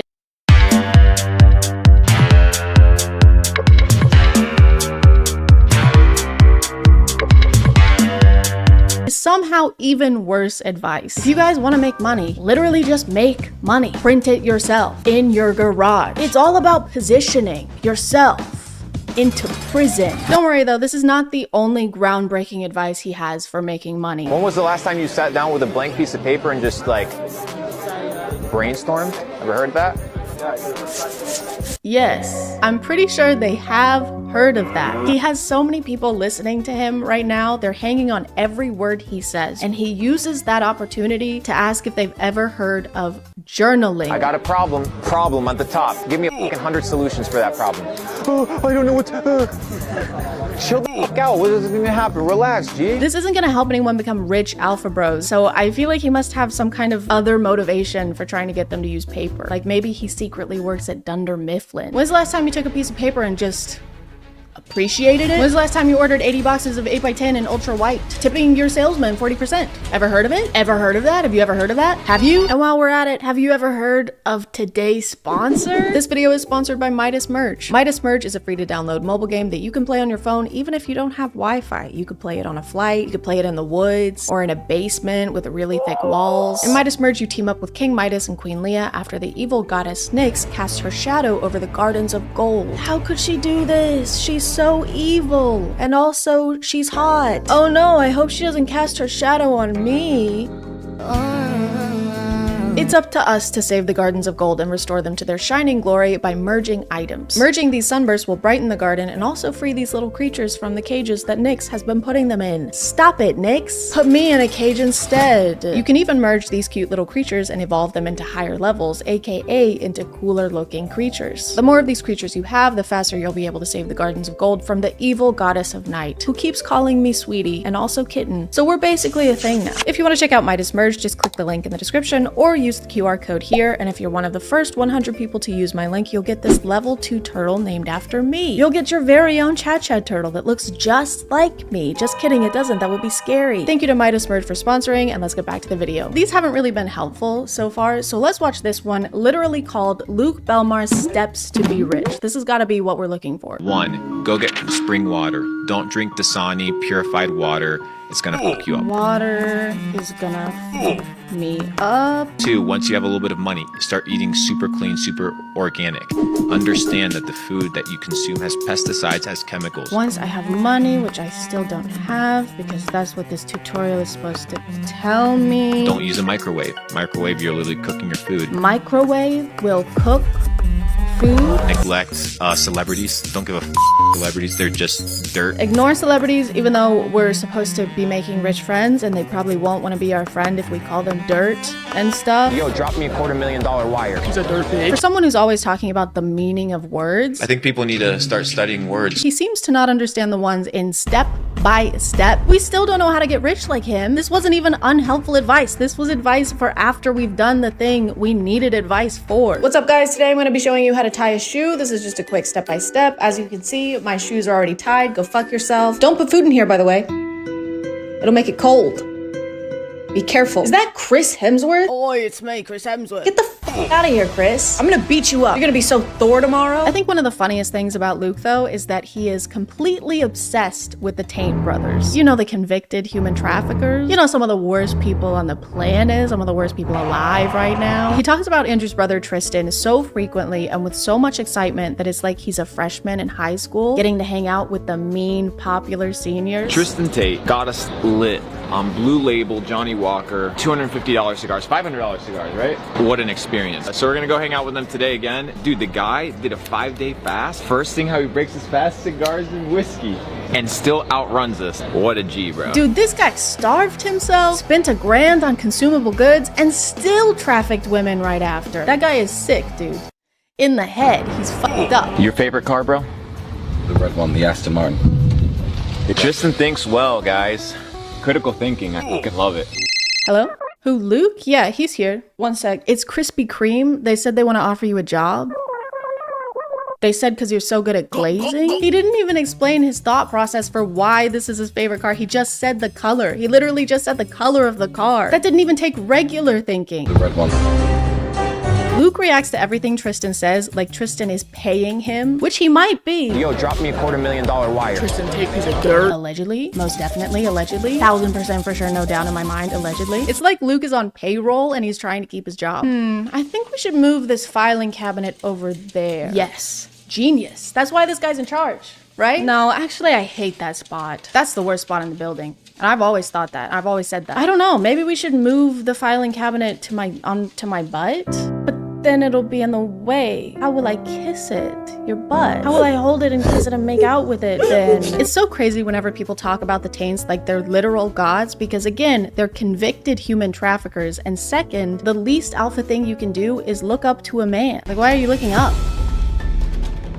What were you doing down there? It's also such a public way to announce what kind of person you are to the world. Like, this is where you want to be. This is where you want to end up. This is your guy. Wooly Willy is your guy. I think this gives a pretty good idea of what kind of person Luke Belmar is, because wanting to be around the Tate brothers is like wanting to be inside a toilet bowl, because it means you're probably a big piece of shit. The water advice is pretty recurrent in all of Luke's teachings. It keeps coming up. You can do Mountain Valley spring water. You can do Evian. Evian. I love Evian. Yeah, those are good ones. Tastes good. Fiji?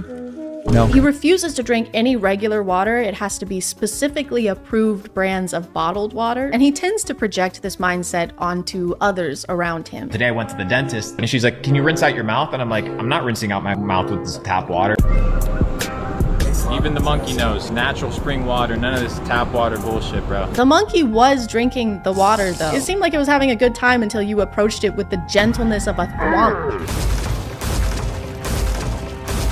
See, even monkeys know water is bad. I feel like once again he was inspired by the Taint brothers and Andrew always talking about bottles of water. I mean bottle of water. Bottles of water. Bottles of wattles. Bottle of water. Bottle. I don't know when or why this mindset started, but maybe this clip has something to do with it. Hey, your little 13-year-old daughter has acne. Let's put her on birth control to regulate her emotions. And now you put 100 million women in the United States on birth control. It goes to your urine. That estrogen goes into the water. So now you have all these feminized men drinking this tap water. I guess this explains his and his fellow alphas' fear of water, because the mark of a true alpha is being scared of the basis of pretty much all life. We're not scared of anything. Yeah, we're all really tough. Except for 71% of the planet. Luke also has a tendency to make up numbers, which isn't a great characteristic to have as a finance expert. Now you have 100 million women urinating highly estrogenated urine. Where did 100 million come from? I love making up numbers based on nothing. I like my statistics how I like my hemorrhoids. Extracted from my ass. People who typically use birth control are in the age range of like 15 to 45. It's different for everybody. That age range in the US is only 66 women. 66 million. Not just, there's actually 66 women in the US, and I'm one of them. I'm the best one. And of that number, only about 15% use the pill. So that's less than 10 million. Where did all those extra millions come from? I thought this guy was supposed to know all about millions. I've been able to capitalize on this digital gold rush. I've been able to generate millions of dollars. Sure hope this isn't the same math he's using to calculate his net worth. So overall, with assets and investments, I'm probably worth around 20 million. Nice.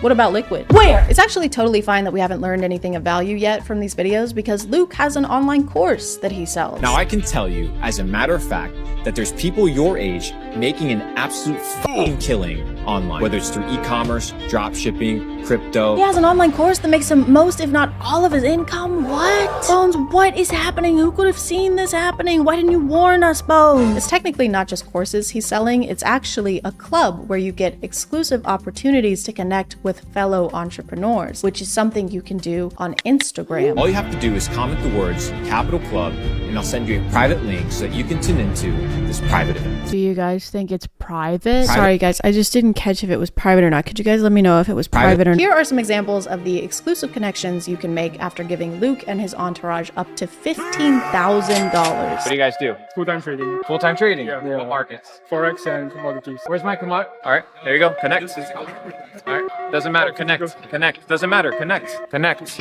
You'll also receive priceless mentoring like this. Are you going to the gym every day? No, you're not. Are you sleeping well? No, you're not. I see eye bags under your eyes. So what you need to... Bro, look at me.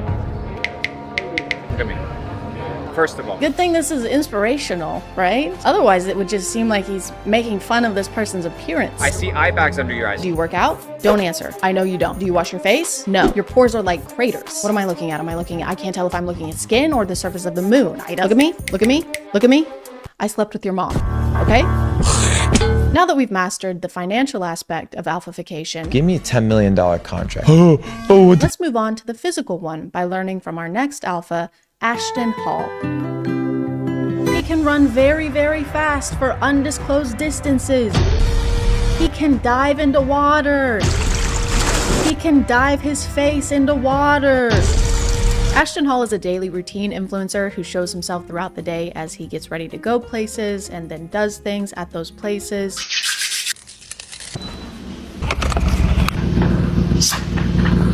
By the way, Chris James is how I learned about this guy because I deleted X from my phone. I couldn't stand to be there or look at it anymore. So everybody say, thank you, Chris James. Thank you. Is he gone? Thank God. That guy has 2 first names. Like, how many do you need? Don't be greedy. Ashton has been getting a lot of attention over this last month for how crazy and unrealistic his routine is. For example, he starts the day by waking up at 3:50 or 3:55 in the morning.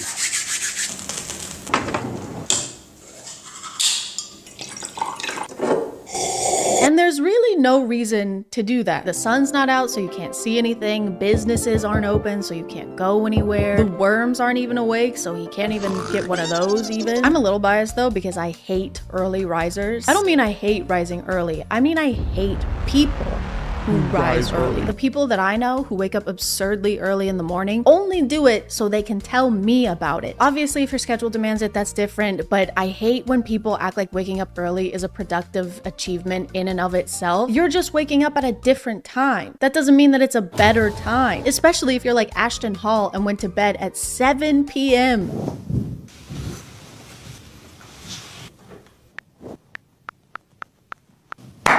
Actually sleeping more than most people. He goes to sleep at 7 and then doesn't wake up until 3:50 in the morning. That's almost 9 hours of sleep. Why am I doing so much math in this video? His morning routine video that went super viral says this in the caption: day 191 of the morning routine that changed my life. 3:50 a.m. to 9:30 a.m. Sin lives late at night. If you're dealing with a weak mind, bad decisions, or lack of productivity, go to sleep early. Sin lives late at night.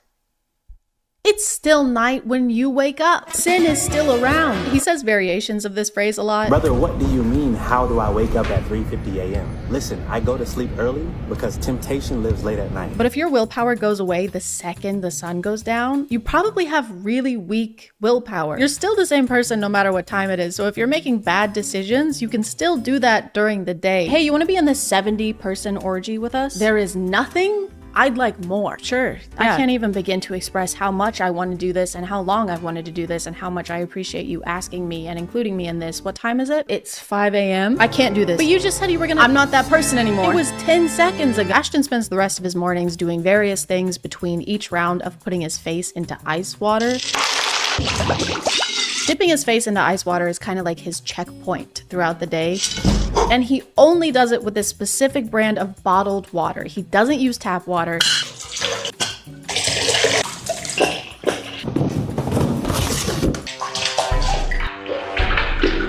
He doesn't even use tap water to rinse his mouth after brushing his teeth. Luke Belmar is beaming. I'm not rinsing out my mouth with this tap water. He's smiling with his teeth that are untainted by regular plain water. The only taint in his mouth is Tristan's. Sometimes Ashton will show himself doing his skincare and hair care routine.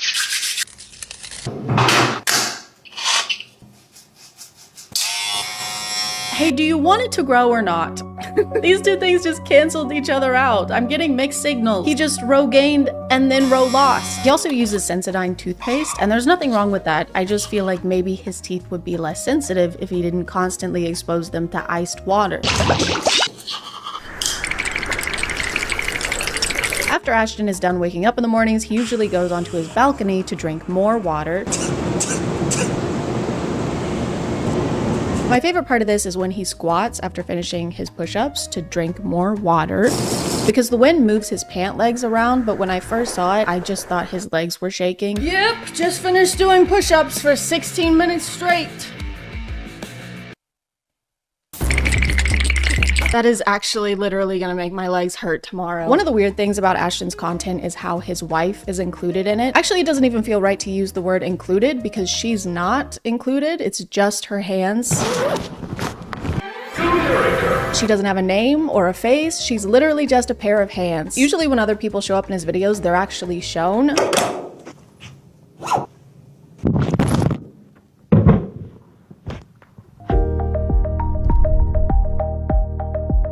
But not her. She's just here to serve. She brings him water to dip his face in, obviously. She serves him his meals, and he doesn't even look at her. Thank you. Why does he need someone to bring him food anyway? He's been awake for 5 hours at this point, and he couldn't find time to scramble an egg. He could have just done it here when he stood in place for 4 minutes straight.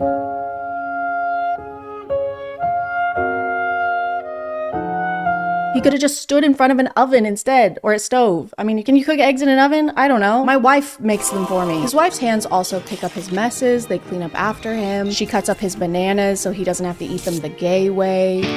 She even has to dress him sometimes.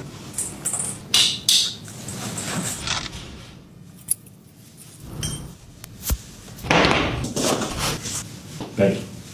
The way these are filmed makes it seem like he is a knight preparing for some kind of jousting tournament, and she's a squire. She's just there. Your chain, sire. I am but a lowly street urchin, and it is my greatest honor to place this adornment upon your regal nape.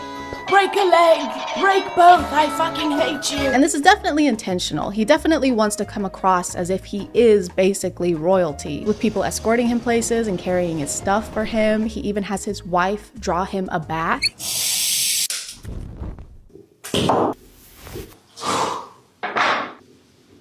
Thank you. And it works. He definitely comes across that way. He does seem like he's royalty because he's a little princess. Ashton is also a self-acclaimed fitness coach, so he shows us a lot of his workout routines. And I say self-acclaimed because literally anyone can say they're a fitness coach. You don't have to have any kind of certification to say that. You also don't need any kind of certification to have an app where you sell fitness courses for $20 a month or $90 a year. You can just do that. Fitness coach. Yeah, he's fitness coach into the back of his car. The production quality of his running videos is insane. They have 2 camera rigs set up in 2 different cars so they can drive on either side of him and film him running in super high def. They've got him in slow motion, he's covered in sweat by the end, and you would be too if you ran for less than 10 minutes. Less than 10 minutes. He doesn't even run for 10 minutes. He starts running at 7:27, and by 7:36, according to him, he's done running. He's done standing too. He's in the air. He already did 4 minutes of that this morning. He doesn't need to do any more. He spent more time prepping and traveling to this location than he did running at this location.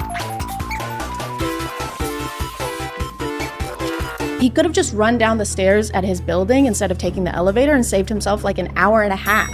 Does that even count as a workout at that point? This is more like fleeing. He just briefly fled. He also tends to make a lot of noise during these intense runs. Wait, what's he saying? Guys, he's saying ice. Guys, he's scared of the ice water. That's why he's running away. His teeth can't take it anymore. Oh my god. The hands must be controlling him. They're making him do this. She's not serving him. She's serving torturous villain, baddie, bitch, pussy, slay, mother, cunt. The only reason guys like this are able to maintain these routines or waste time talking about what kind of bottled water is best Fiji? No. is because they're already rich. They didn't get rich because of these routines. They have these routines because they are rich. They have someone doing their chores for them. They have someone taking their car to get their oil changed. They don't do regular people stuff. They're bored. They've got to do something.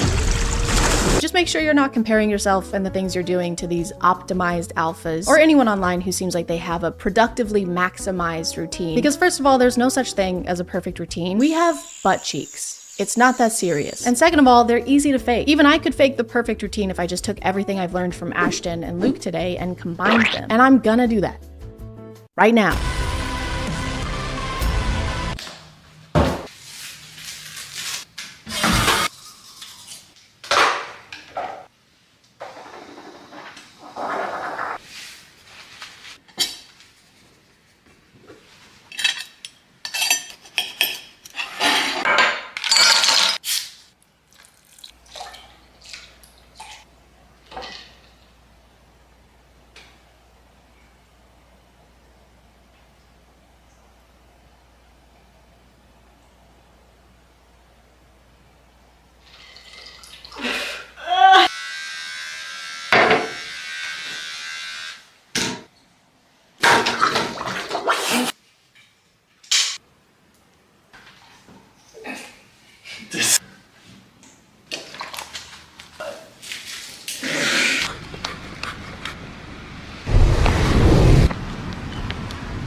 Hey guys, and welcome back to merch. I have merch, and it looks like this, and this, and this. And you can get them at ChadChad.shop to wear on your body or someone else's body, and they're very cute. We worked very hard on them, but they're only available until the 29th, so don't miss them. Side effects of Chad merch may include wet mouth, happy stomach, clear skin, becoming richer, your parents finally caring about you, and getting more bitches. A twinge of cringe. My name is ChadChad. Says so. Right there. Must be true. And do you remember this guy? I remember him.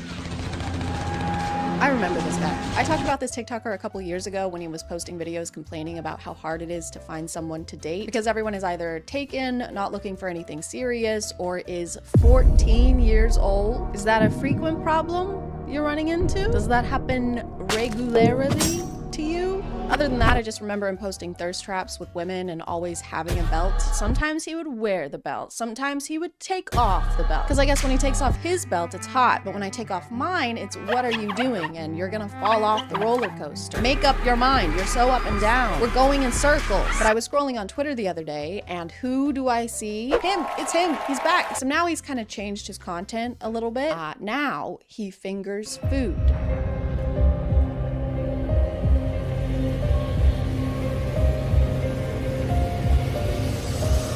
Time just flies, doesn't it? One day you're hanging out with pretty women and doing TikTok dances, and then the next you're giving yourself salmonella poisoning.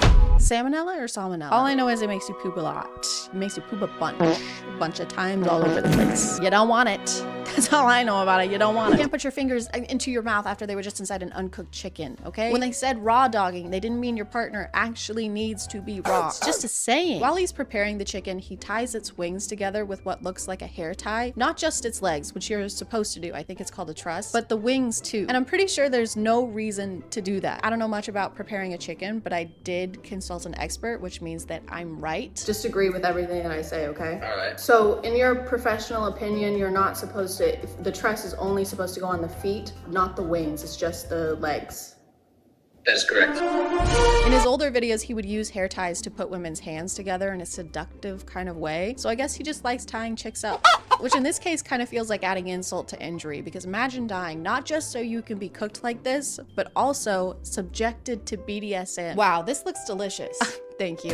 These handcuffs? Are these handcuffs in the chicken? She was a very, very bad girl. That is a choking hazard. That is what she said. But instead of getting it on with food, you should get it on with today's sponsor. Today, I partnered up with Bellesa Boutique, and we're doing a big vibrator giveaway, so listen up. Bellesa Boutique is a bi-woman company on a mission to embrace and empower everyone's sexuality, because everyone deserves a little pleasure, a little treat, a little sexy little treat. And thanks to my friends over at Bellesa Boutique, that sexy little treat can come in the form of toys crafted with the highest quality body safe materials out there. The Pebble by Bellesa has both suction and vibration that can be controlled independently, and it doesn't have any of those annoying modes that you have to click through to get to the good stuff. Bless your heart, Bellesa. Thank you. It's rechargeable, waterproof, and don't worry about cramping because the Pebble is ergonomically designed to fit in your hand perfectly, so you can go for hours if you want. And with the Pebble, you will want. And if something disastrous like this happens at the paws of your dog, Bellesa has an official policy to replace your vibe for free. All they ask for in return is a picture of the culprit, of the ruffian. And if you sign up for our giveaway, you'll get a free toy or gift card for a toy. All you have to do is check out Bellesa Boutique with the link below, and everyone who signs up will win something, so get them while they're hot. Actually, I mean, they're always hot, but get them now. Thank you to Bellesa Boutique for sponsoring, and let's get back to the video. It seems like he's trying to incorporate the sexy cooking trend as one of his regular things.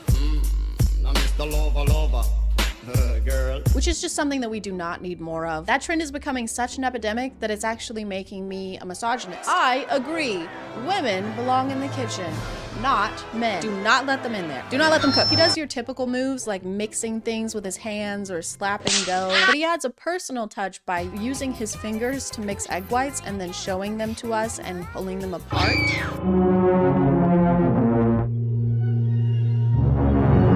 What happened to us? We used to build things. We used to make bridges. Now we make eggs.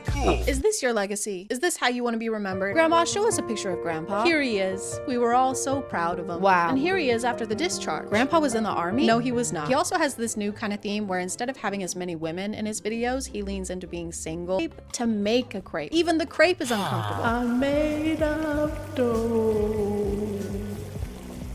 What the hell am I doing here? He does the elevator trend a lot, which is just a trend where TikTok guys film in an elevator.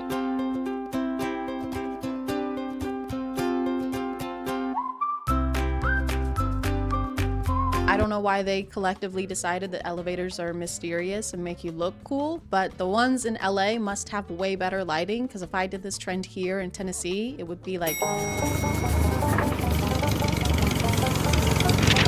He really likes dressing in retro clothing and pretending to read newspapers because he said that he prefers that fashion style to modern day ones. This is a work of art. This is bullshit. This is a work of art. But this is bullshit. And it started to make sense to me why he has a preference for that time period when I realized that he's an Andrew Tate fan. I was born in the wrong generation, guys. I should have been born in the one where men had cool suits and women had no rights. I missed it. He still does that trend where he pretends to be ugly, which means wearing glasses and pretending to have a double chin. Because those are the worst things that someone can have. Those are the worst things that can happen to people. And then he'll transition into a flattering angle with his hair done. But the character he plays before doing the transition is so confusing to me. He'll try to act nerdy or what he thinks is nerdy. But the most concerning part about this character is that he always has this stain on his pants. Do you want to ask me out on a date? Maybe. Do you have a boyfriend? Every video, in every single one, he has a stain in this exact spot, in this same pair of sweatpants. And it's 100% on purpose, but I can't figure out why it's on purpose. Is it supposed to be water because his character is clumsy? Is it supposed to be pee? Is it supposed to be, you know, egg whites? Whatever it is, the thought of him spilling water on himself as part of his routine is just funny to me. What's up, you guys? We're gonna communicate. In this video, he walks in as the ugly character and transforms while he's inside. I've never understood why toothpicks are cool to have. It's a dental hygiene thing, so isn't using a toothpick basically flossing? I heard 9 out of 10 dentists love him. He has reduced risk of gum disease. The way he transforms inside the elevator makes me think of those superhero scenes where they run into a phone booth to change into their suit, except he just changes into a fedora. Help! Someone please help! That alien is huge and scary and it's wearing glasses and now it's even scarier. Stand back, everyone, it's me. Fedora guy. Fedora guy, thank God. Ooh, fuck yeah, Fedora guy. He has no cavities or a double chin. To keep leaning into the being alone thing, he'll do TikTok lives where the title is looking for girlfriend, which is the worst way to find a girlfriend. The dating pool on TikTok live is Skull Chef or Jason Nash, a skeleton that can barely speak and never leaves his room, or Skull Chef. What'll it be? If you were missing the old videos where he used to tie people up, he still does that. He just does it to himself. I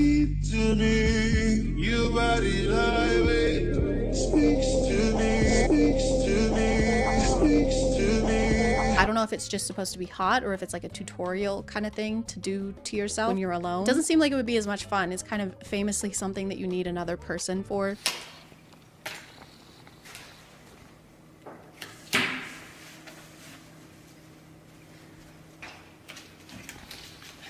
Oh man! He gets a lot of comments saying that he looks like Johnny Depp, so he'll fix his hair or wear a leather jacket to kind of look like him from the 90s. And he does it so many times. I don't care that you look like Johnny Depp. It's the same video again. Don't care. I don't care that you look kind of like Johnny Depp. I don't care. I don't care about it. I don't care that you look like Johnny Depp. I would honestly rather watch the cooking videos. Maybe I spoke too soon. Maybe I judged too harshly. It probably takes a lot of work to make videos like that. I guess there's only one way to find out. Today we're gonna make a sexy cooking video. Oh wait, hold on.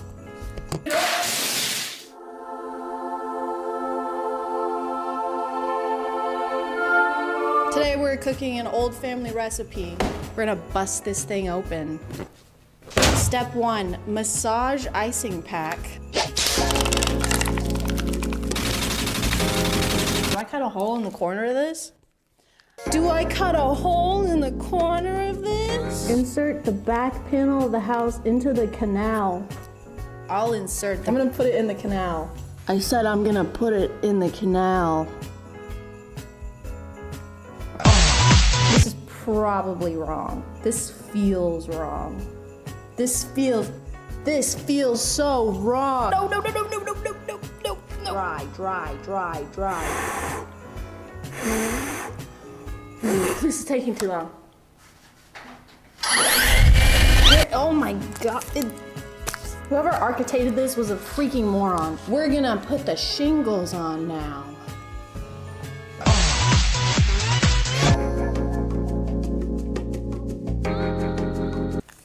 Where's the hole? That's the first time I've said that. No, no, no, no, no, no, no, no, no, no, no, no! Every time I touch it, it falls apart. I gotta go wash my hands.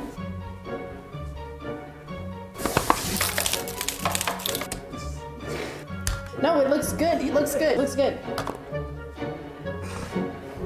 Done. Done. Just like Grandma used to make it.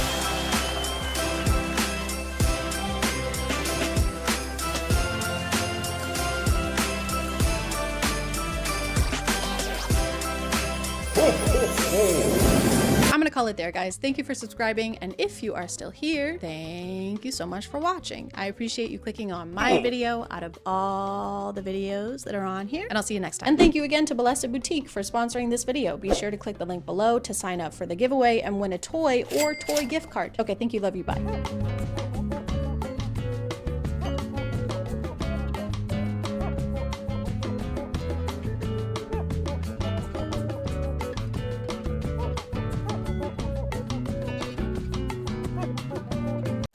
Water, one of the most vital resources on the planet, something that we can't live without, and something that momfluencers can't bear the taste of without 2 pounds of powdered pineapple Fanta mix and heart-shaped ice cubes made of pink lemonade. So it makes sense that something as important as water, something of this magnitude, deserves to be carried in a vessel of the same importance. Something sturdy, something cute, something that retails for up to $60 before tax. So when Stanley Cups started blowing up online, we found that vessel.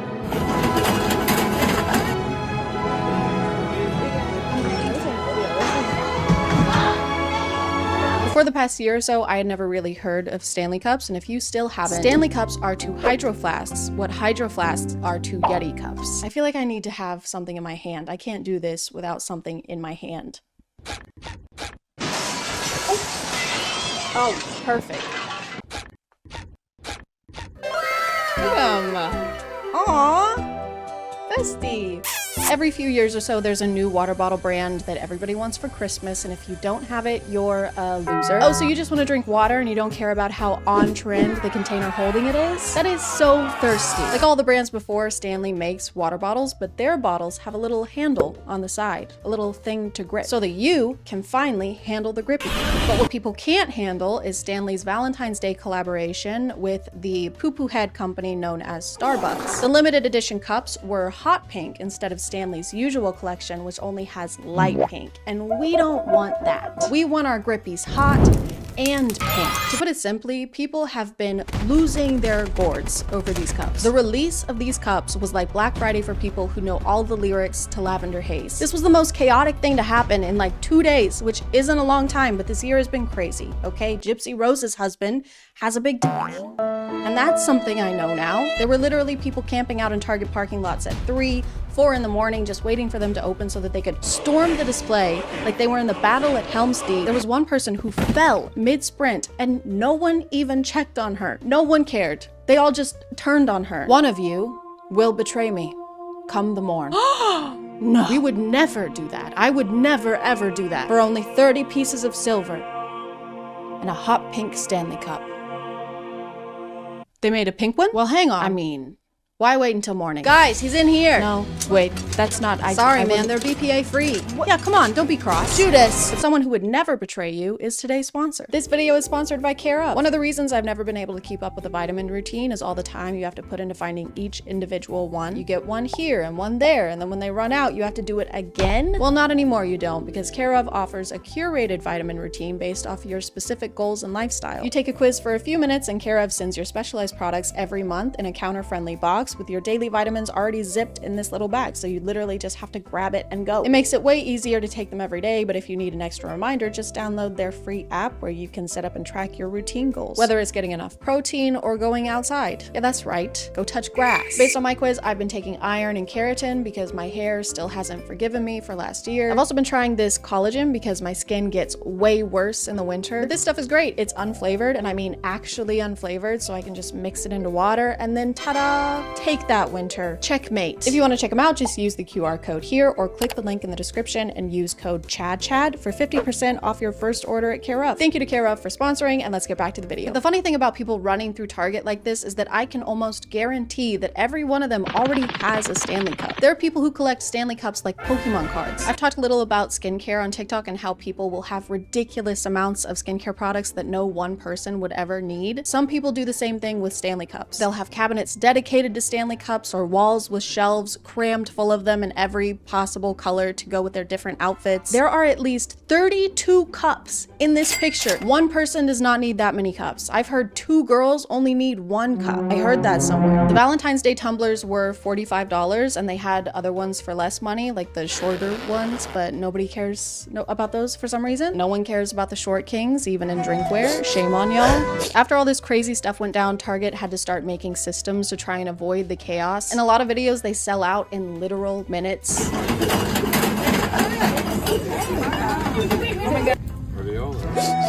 People were grabbing them so quickly that they had to start enforcing a 2 per person limit on the cups. Some Targets were apparently even handing out tickets to the lines in front of Target.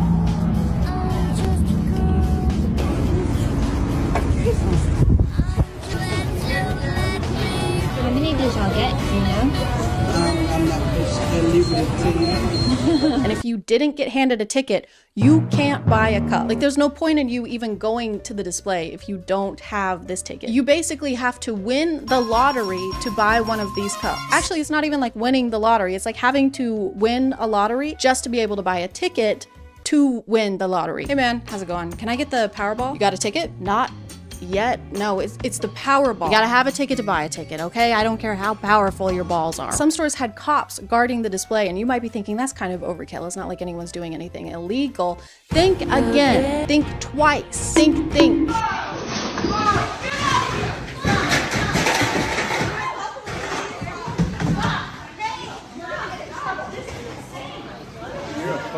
This guy grabs an entire box from behind the counter, which is crazy. I don't care about Starbucks or Target, but don't stress out the employees. They're already over your shit without you doing anything illegal. You're legally a pain in the ass. But then these people body slam and tackle him. Stop him! Stop him!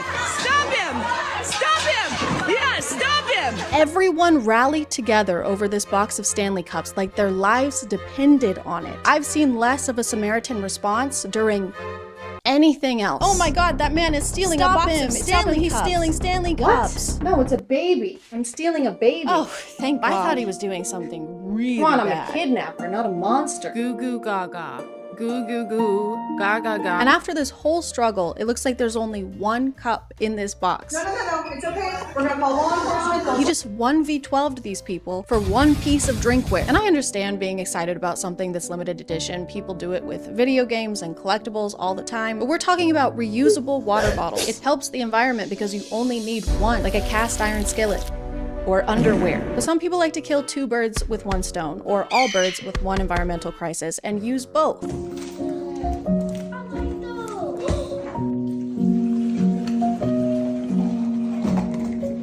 On the bright side, this is more efficient. This way, the plastic will end up in the ocean faster. Time is money. Money is Stanley Cups. My leg itches and my hand is sweaty. This is just insulting, because if you're gonna use plastic water bottles, at least use them. The environmental impact can't be for naught. Verily, unless they can't drink their water, this is completely pointless and just adds an extra step. I just created matches so that we don't have to use rocks to make fires anymore. Amazing, that makes things easier and better.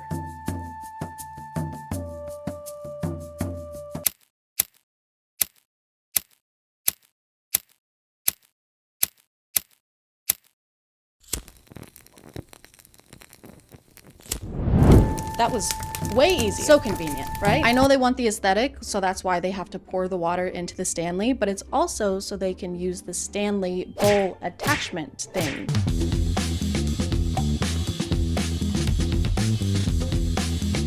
There's already a container to drink the water from, and there are already bowls. If anything, this is just taking a bowl and putting it on something precarious that your kid's knee is gonna knock out in 2.5 seconds. Nice try. And if you take too many grapes from one side, the whole thing will topple over. This is like putting your toddler's food on top of a Jenga tower. And that's another thing about Stanleys, is that people like to make accessories for them, which if you take into account the people who think of these as accessories and buy different colors to go with their outfits, this is accessorizing an accessory.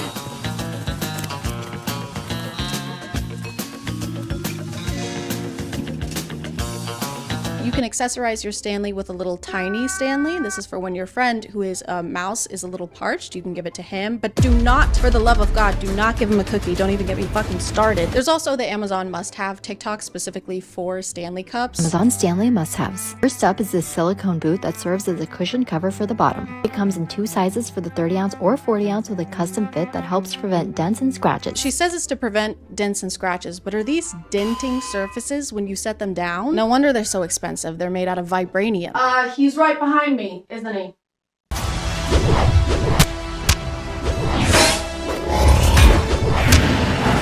You can also buy clothes and purses for your Stanley. This carrier is another favorite, especially if you like to bring your Stanley on the go. It secures around the cup with Velcro for a nice snug fit. This pouch that's designed to strap onto Stanleys so you can keep a few of your important belongings like a cell phone, key fob, and card holder all together. It kind of seems like a water bottle isn't what you want. You would like a doll, like a Barbie or an American Girl doll. These are probably as expensive as American Girl dolls, which is really hard to be. And this is fine. Some of these are cute. I'm not gonna pretend that they're not, but what isn't cute is whatever this is. The packaging was so cute, I had to get it laminated. Then I rolled it up and tied it with a scrunchie, added some glue dots to the back. Now I can use my tumbler without messing up the label. You just laminated garbage. We don't need ways to make trash last longer. Biodegradable.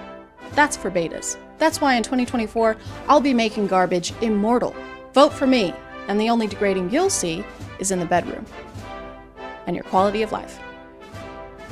And the economy. I know that this is not every Stanley Cup owner. There are plenty of people who like Stanleys a normal amount, who just want a reusable, cute cup, and who don't try to punch Target employees in the throat. I think all the Valentine's Day cups are sold out now, which sucks because how am I supposed to get one? There are some people reselling them for over $200, and that's ridiculous. So I guess I'm gonna have to make my own Stanley Cup. So this is my tutorial for how to make your own Stanley Cup. First, you're gonna buy this decal paper from online, and then you're gonna not use that at all because you don't have ink for your printer, and then it snows in Tennessee way more than anyone is used to. Everyone is staying home from school and work. Everyone is stranded. I'm stranded. I can't go to the grocery store. I'm only eating Chef Boyardee. These are dark times. So then you're gonna have to improvise a little bit. You're gonna have to brainstorm, and then you're gonna remember that your amazing, wonderful manager got you an Insta camera for Christmas, and then you're just gonna take a picture of your design on your phone, print that out, cut it out, fasten it to your cup in a dishwasher waterproof way, and there you go. There is your very own Stanley Cup. You know, Stan Lee, like the guy, laugh. Then you're gonna test it out. You can take it with you places as long as you don't go any places because you're stranded. And I know what you're thinking. You're thinking there's no lid and so it's not gonna be spill proof, but that's actually not factual at all. It is spill proof. Whatever fun things you're up to, you can take it with you. It's just that kind of cup where it's kind of like a companion. It's kind of sentient. It's like its own being. Sometimes it speaks to you. It talks to you. It whispers in your ear at night. You can take it with you when you go sledding in the snow, or you could if you had the fun kind of snow and not the kind of snow that's just sinks down every time you step on it. But the Stanley Cup finds a way. There is always a way to have fun with a Stanley Cup, with this Stanley Cup that you made. So yeah, if you happen to have all these ingredients laying around your house, highly recommend making your own Stanley Cup. That's about gonna do it for me. Send help, reinforcements, send food that doesn't come in a can, send those things from the Hunger Games that the sponsors send, just send help. I'm gonna call it there, guys. Thank you for subscribing, and if you are still here, thank you so much for watching. I appreciate you clicking on my video out of all the videos that are on here, and I'll see you next time. Okay, bye.